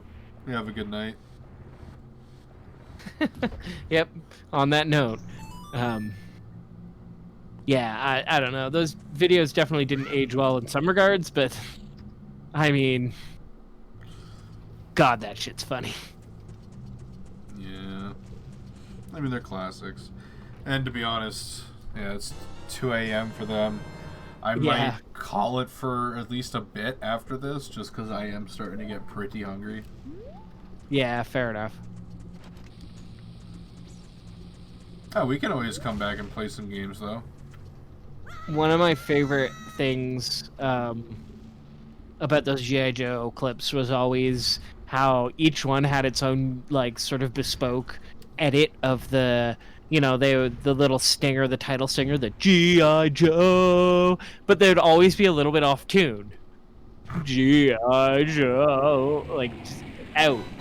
Just subtle. And, each one, like, I seem to recall, maybe this is just my weird brain, but I do seem to recall each one was a little different. Like, they weren't all the same. Like, they did it unique each time they did one of those videos. They'd fucking overdub it fresh. Like, they didn't have one that they just copied and pasted, right? So each one was, like, its own little different wrong fucking out-of-tune G.I. Joe fucking stinger. God. Little things, you know? Those, and then one of my other favorite, just like formative video things of the early internet was specifically, a lot of people will say YouTube poops, but for me it's always specifically the Durham Rocker Z King of the Hill ones. With fucking Robodale and fucking, Sunday, you know what? She was fucking, she was broken. I went in there and I beeped her like a carburetor. And you know what? It felt good. Like beep in a carburetor. And I'm a cocaine salesman. Perfect edit. I remember playing a lot of Second Life back in the day and having that sample specifically. Yeah. Fucking Second Life. My Second Life account is like 12 years old now. It's almost old enough to have a bar mitzvah. We should have a bar mitzvah for it. It feels culturally appropriate, Yeah, but pronounced right. I mean, if I'm gonna do that, I have to commit fully to my character being Jewish, and I don't know if I'm prepared to make that commitment. It's gonna be a lot of reading. You're gonna have to get a Torah. I gotta know my shit. Basically, I would be converting in real life, so. You gotta live the bit. Bitbot. Even if the bit is literally converting to a religion, you gotta live the bit. It's the long con, you know? Oh, man. The long con of being pious. You could tell how distracted I was at this, because it took me 3 hours to beat 2 temples. Yeah, no kidding. Just bullshitting. Oh, God.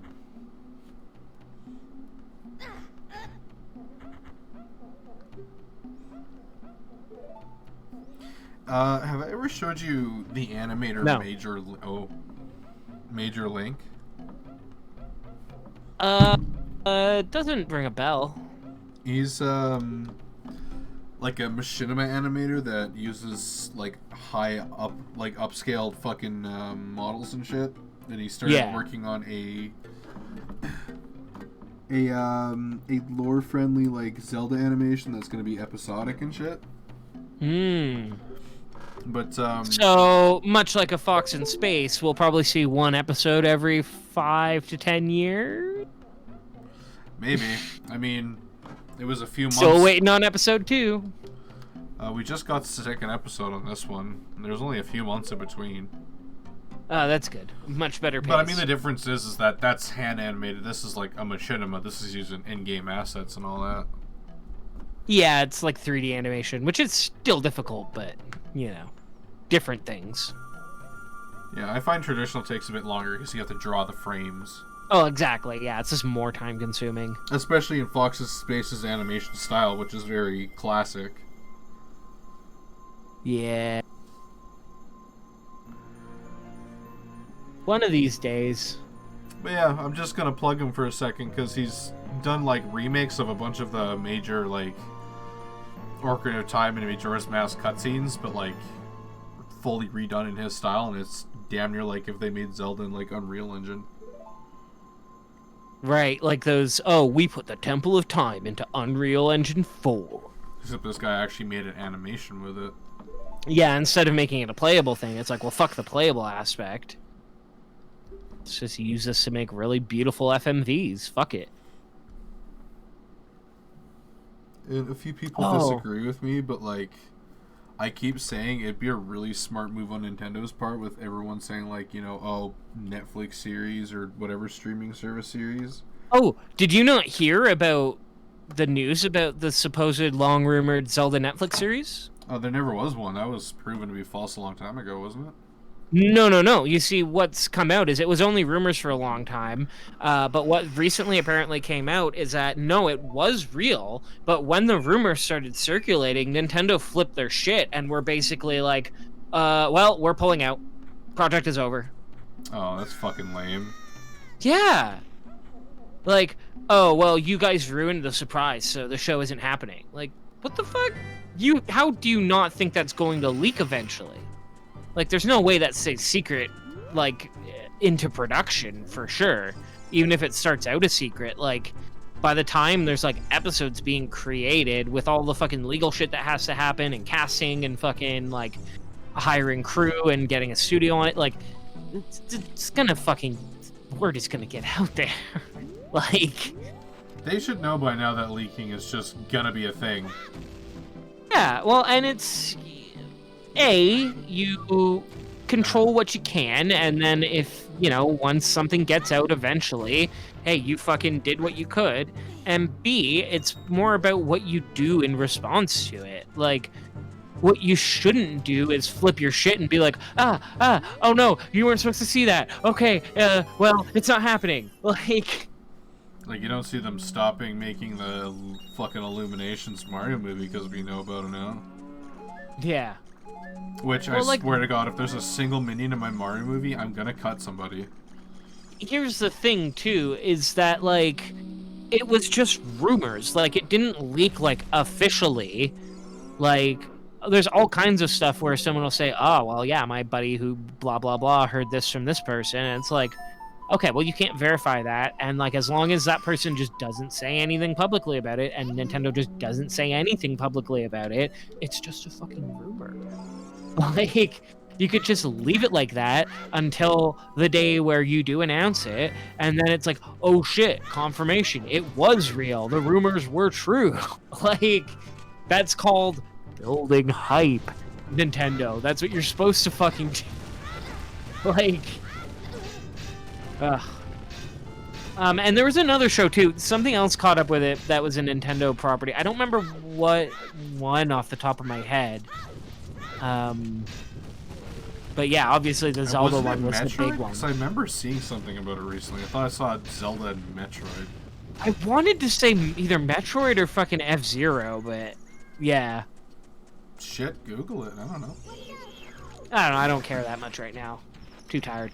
And Metroid and F-Zero are the two, especially F-Zero, but both of them definitely the two like shafted children of the fucking Nintendo like main franchises, where they're not like, it's not like Kid Icarus where there's like 3 games in total, but then there's also like, fuck, where's the fucking new F-Zero game, Nintendo?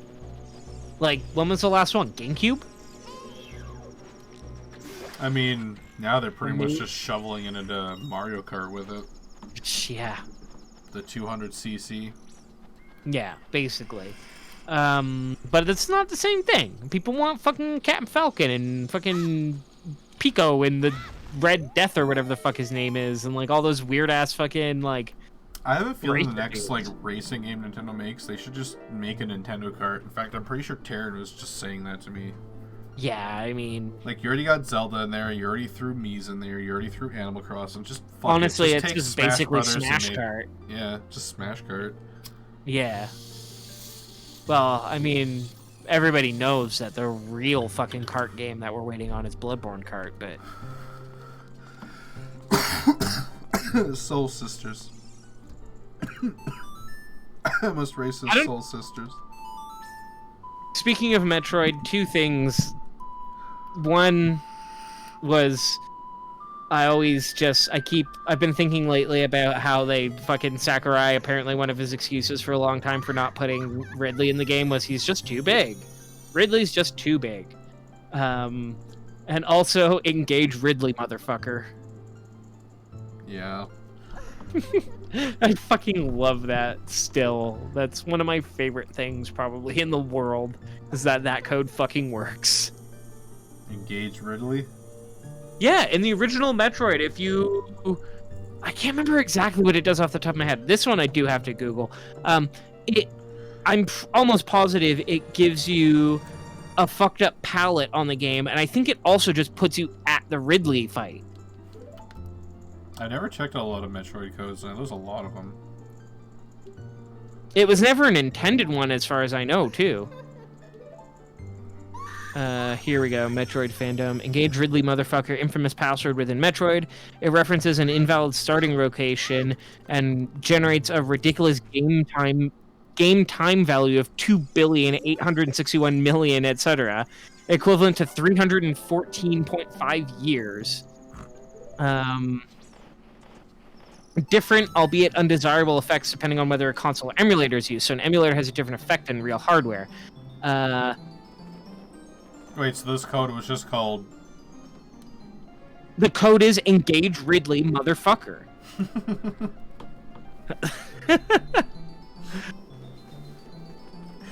Oh, yeah, okay, so if you do it on the proper version, it starts the game state this code generates results in Ridley having been defeated. Okay, so on a 5-pin cartridge, entering the code will crash the console. On a 3-pin code, will cause a screen-wide graphical glitch that prevents the screen from scrolling, trapping a Samus with no suit on the first screen of Brinstar. The Game Boy Advance, it just crashes the game and resets it to the title screen. GameCube version in Metroid Prime, same as Advance. Yeah, it seems like that happens in most of the other versions. Is it just... Oh, 3DS pre-2016 firmware hard bricks the system, forcing the user to hold down the power button to enter emergency reset, or actually breaks their fucking console. Oh. You could actually brick your 3DS before the 2016 update with it. Jesus Christ. Oh, and even up now to the, because it's on Nintendo Switch Online now. If you engage Ridley, motherfucker, it just crashes the game. Can't handle the Ridley. Oh, and if you change the N in engage to a 7 and the R at the end of fucker into a J, it creates a playable version of the password. It starts Samus and Torian with no suit. Wait, what? Suitless with the Varia suit. So she's not wearing a suit, but she has the effects of the Varia suit. 82 missiles, 3 energy tanks, the ice beam, and no morph ball. Because the morph ball is needed to backtrack, there's no choice but to just go fight Mother Brain. It's just an enforced fight. Yep. The most you can do Engage is just have Ridley. bloodshed. Motherfucker. Oh, now he has the mask. There's the Keaton. Fops. Have faith.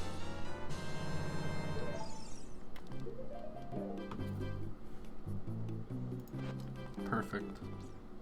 You know, I've always wondered if Keaton is like a reference to Buster Keaton or just a weird localization of Kitsune. I was gonna say, I thought it was supposed to be a play on Kitsune. Yeah. It's not Kitsune. God, Kitsune. I'm sorry, you fucking weeb. Yeah, it's Kitsune, okay? You know what's funny is, by all accounts I've ever heard from people who take like actual Japanese classes, like at colleges or whatever, the weebs are always the ones with the fucking most dogshit understanding of the language. Because they're always watching fucking anime, which people don't talk like that. Like, that's like if we fucking spoke to each other like we're fucking characters in The Office or something. Like, that's not how people speak in real life. Yeah, I don't know. Parkour. What? What are you doing? Like, that's the fucking way anime speaks. I mean, you know, same group of people that end up in Japan ask them where the subtitles is. Yeah. Well, half of these nerds are probably the same ones who, like, have given themselves such fucked up, like, body expectations for women that, like, they complain that they're, like, perfect anime waifus don't exist. And they'll, like, say that, like, super skinny, scrawny fucking women are, like, too fat for them. Because they're literally looking at, like, anime drawings where there's no organs inside those because it's a drawing. Like, yeah. It's just skin and flesh and bone. That's all it is to them. I'm sure my roommate would actually know quite a bit because she's actually been to Japan and like studied Japanese, from what I understand. Yeah. I mean, I study Japanese, but just with Duolingo mostly, and then the occasional bit here and there, which is not the best way to learn. It's the best way for consistency that I've found to make sure I'm just doing a little bit every day. But it doesn't. I think they said they used a Rosetta Stone. I'm not too sure, but from what I understand, that's actually like comparable. Rosetta's, yeah, Rosetta's a little more in depth for sure. Duolingo is very much more just I'll say this for Japanese specifically. I don't know about other languages, but just in terms of learning, like my hiragana and my katakana, and like some basic kanji and shit. It's great for basically just being flashcards. Like, it's like learn phrases and stuff. Well, yeah, basic phrases and stuff. Like I can say "Hajimemashite, onamae wa Ori-san," or well, I always do that. You're not supposed to call yourself san. Onamae wa Ori. But yeah, like I can say basic shit like that. But really, the biggest value to me out of it is now if you show me a bunch of fucking hiragana, I can be like, oh yeah, that says fucking. Oh, at work the other day there was what was it? Udon nama. It's just udon noodles in the nama style. They're from the ones specifically were from Korea, but they're like Japanese nama style, right? So they had the Japanese writing on them and the Korean writing on them. But yeah, I looked at them and I was like, oh, that's udon and that's ma or na and ma. Okay, yeah, udon nama. I could read it. Now I still can't read Japanese broader because I only know like a handful of kanji, and there's like 2,000 kanji or so that you need to know to be like roughly fluent. But yeah, it's been good. Like, if you show me a bunch of fucking hiragana, I can pronounce it. Yeah, I've never learned another language. I know some German from like distant relatives. Yeah. But just like the basic one everyone people know, like schnell for quickly. Or yeah, Achtung. Yeah. I can fake it really well though. All I have to do is just say weird shit and act really angry, and all of a sudden you're German. Oh yeah. So. And give it that the throatiness. Hans. Yeah. Hans. Stautenbuten harden butt. That's how you say cat. Nice.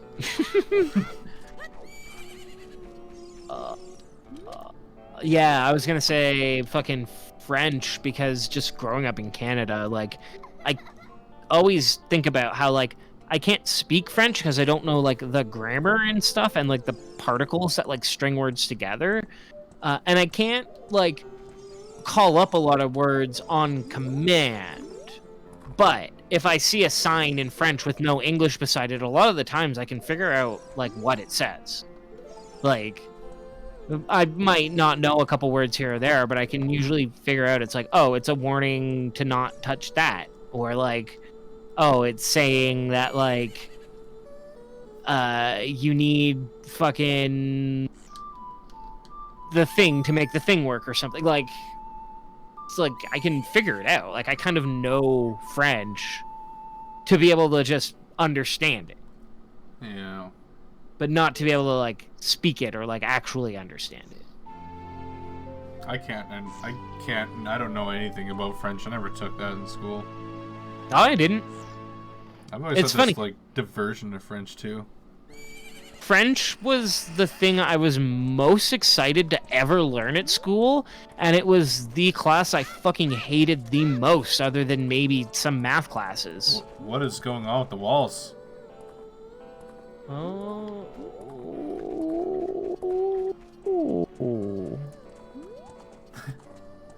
Interesting. Goron! Why do they have the Goron texture underneath? Yeah. That's so weird. That must be because... Is that underneath, or is there just something weird going on with the emulator? Maybe. I think it's over top, because look. Huh. Something's a little fucky-wucky right now. Oh, emulation. Oh wait, I probably shouldn't say that so much. I'm pretty sure that's also banned on here. Is emulation banned on Twitch? Okay, so... You're... Technically, there is no problem if you own a physical copy of a game. Which I do. Yeah, to play it with an emulator legally and everything. There is technically nothing wrong with that. However, Nintendo can technically fucking... I want to say DMCA. That's not right. I don't think that's right. I don't think it's a DMCA. But basically, Nintendo can basically punt your shit for unauthorized emulation. Even though technically, because of the way all this shit works, like, the burden of proof is on you, not them. So it's like, you can say up front, yes, I own a fucking copy of the card, or like, hey, look, I have a copy of the N64 card, I have a copy of the 3D thing, here's my fucking virtual console thing on my fucking Wii U or whatever. Like, all the various ways you own the game. And the burden of proof is still on you. If Nintendo says, hey, they're using our shit without permission, Twitch has to just take it, or YouTube or whatever, just has to take it down, and then you have to fight to get it restored and prove that you have the right to use it. Like, what would they do to me? Would they ban me or just tell me not No, to they stream just it? take down on whatever the video. Like, you might get banned if you're pretty small and you keep doing it.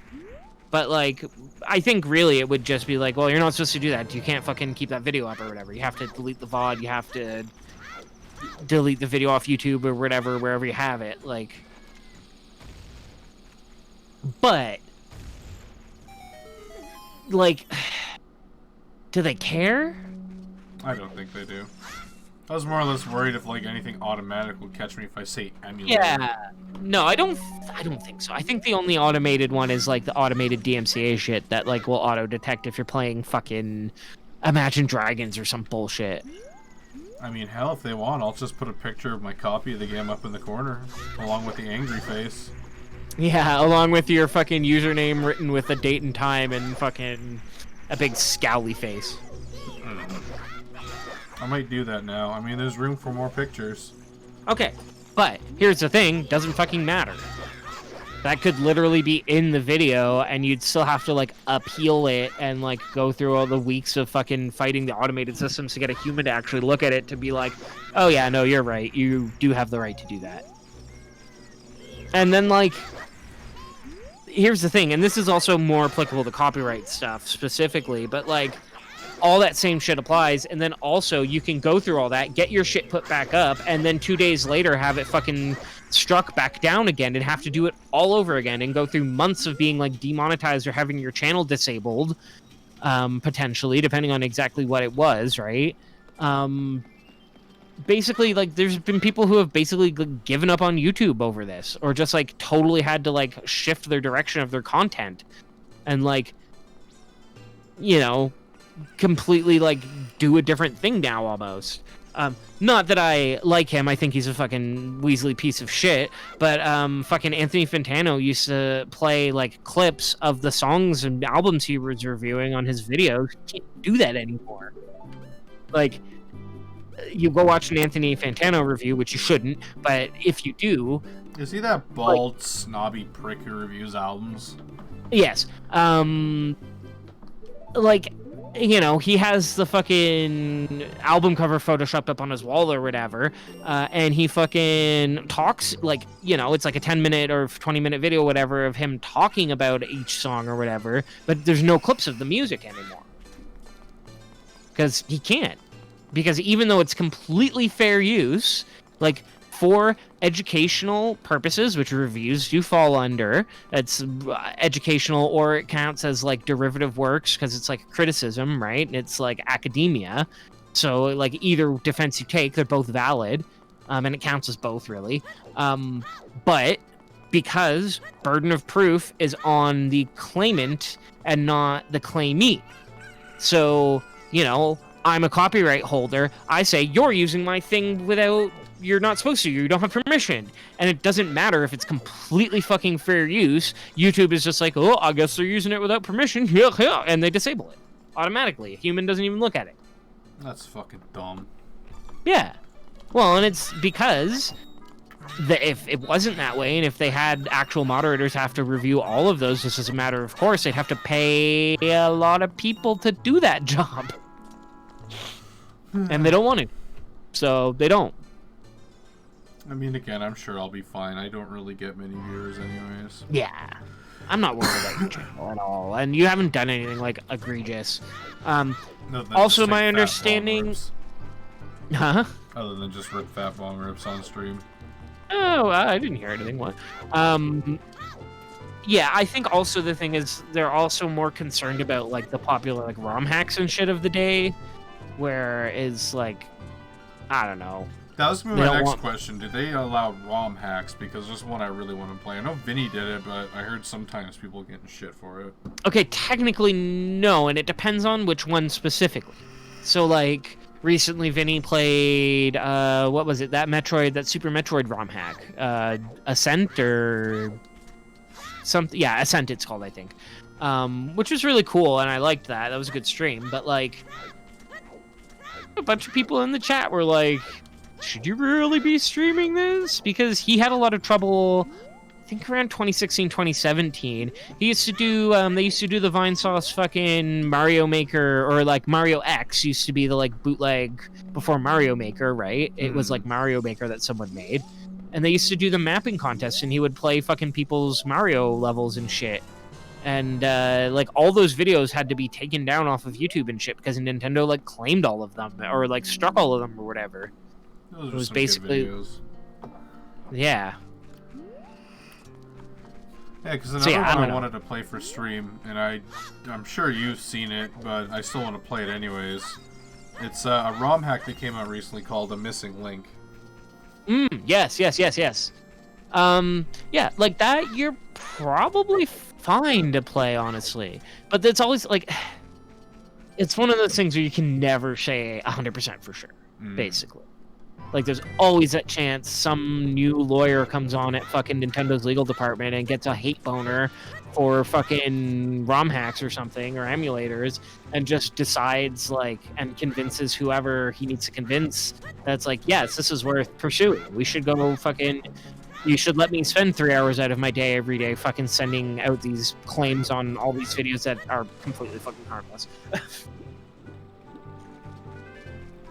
So yeah, especially all the Nintendo, fan content, they really need to chill on that, I feel.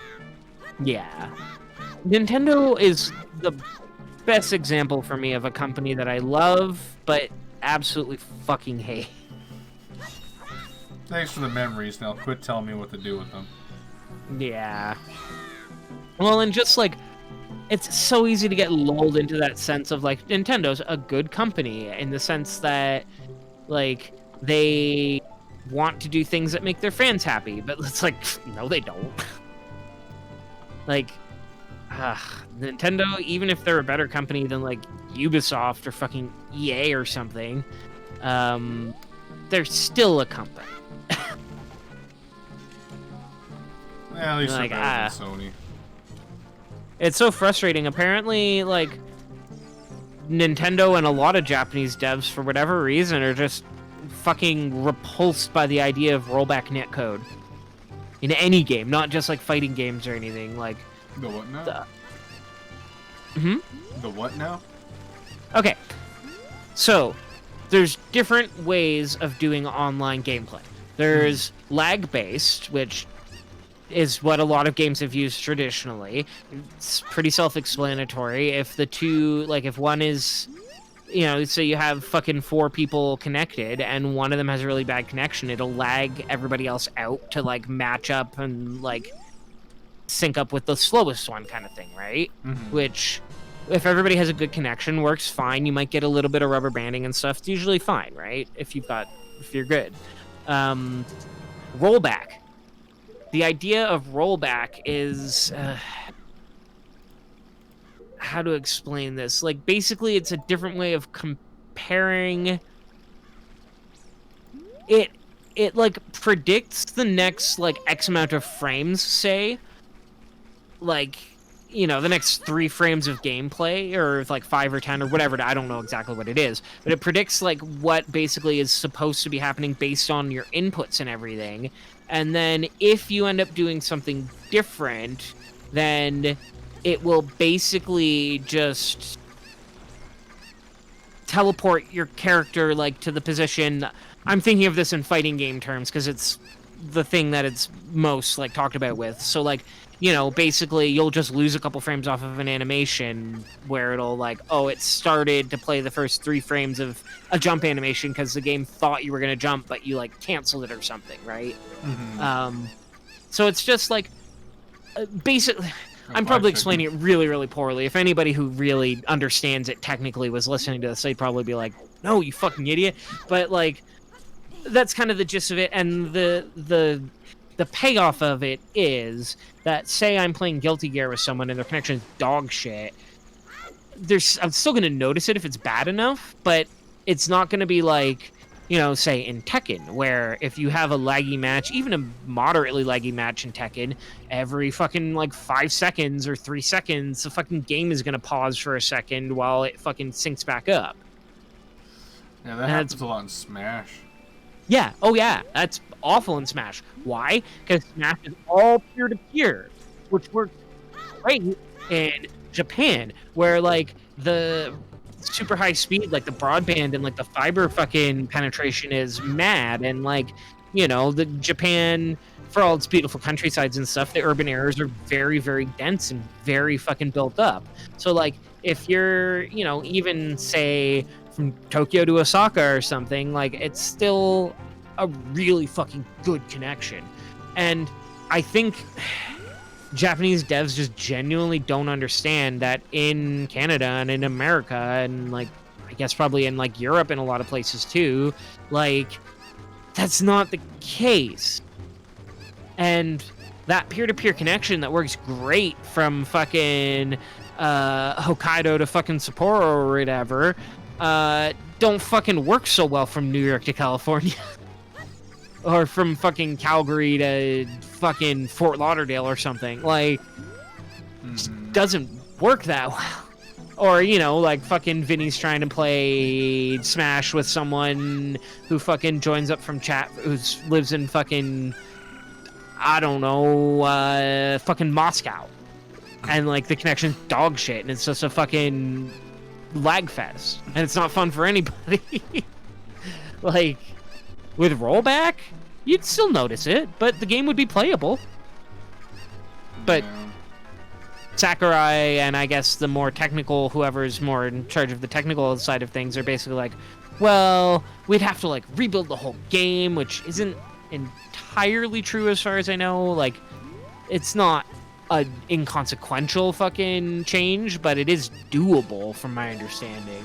But they're like, no, it's too much work, it's not feasible, and there's no reason to do it anyway, basically, is their argument. Like, it wouldn't really make that much of a difference, and it's just not something that's necessary. And all of their fucking American fan base are, like, trying to be like, no, we're telling you, it's necessary. Yes, it is. Like, ugh. We need it. Yeah. Easy for you to say it's not necessary when you live in fucking Tokyo or whatever, in fucking the heart of Japan and the fucking tech industry and everything, and like, yeah, you can connect to people no problem and you don't have any lag. Like, you can play fucking Smash for 12 hours a day and not have any lag. Sakurai, yes, because you're fucking, look, context.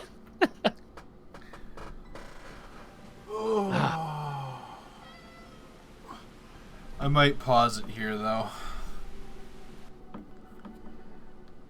That is a lot of Zelda we've just eaten up. Shadow Tingle never pauses. Oh no, he'll always be there.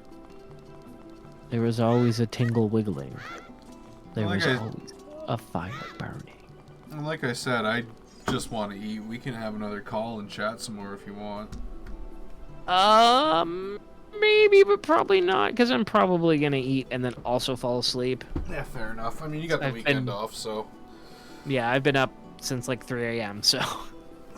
And we don't reopen at work until the 8th, so I still have a couple days of freedom before I'm back on it. Oof, yeah. That shit's... ugh. It's gonna be weird. It's gonna be weird going back to work. It's gonna be weird, and there's probably... If there's any fucking sense in this goddamn province, which, yeah, right. But if there is any goddamn sense, you're gonna end up fucking shutting back down again in a few weeks anyway. So, like... Yeah, I don't know.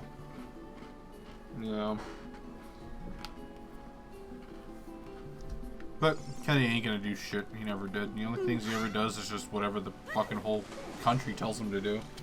Jason Kenny only know... tell lies about oil industry, take public money and make bad investments in oil industry, eat hot chip and lie. Hot chip. Oh, I forgot privatizing national and fucking public services. I forgot that one. Oh yeah, that one, yeah. You know what I really love, really truly love, is when pieces of shit cripple a fucking public service by taking like huge cuts out of its budget and then use that as quote unquote evidence that it doesn't work and needs to be privatized. Oh gee, I wonder why it doesn't work. Could it be that you took all their operations money away?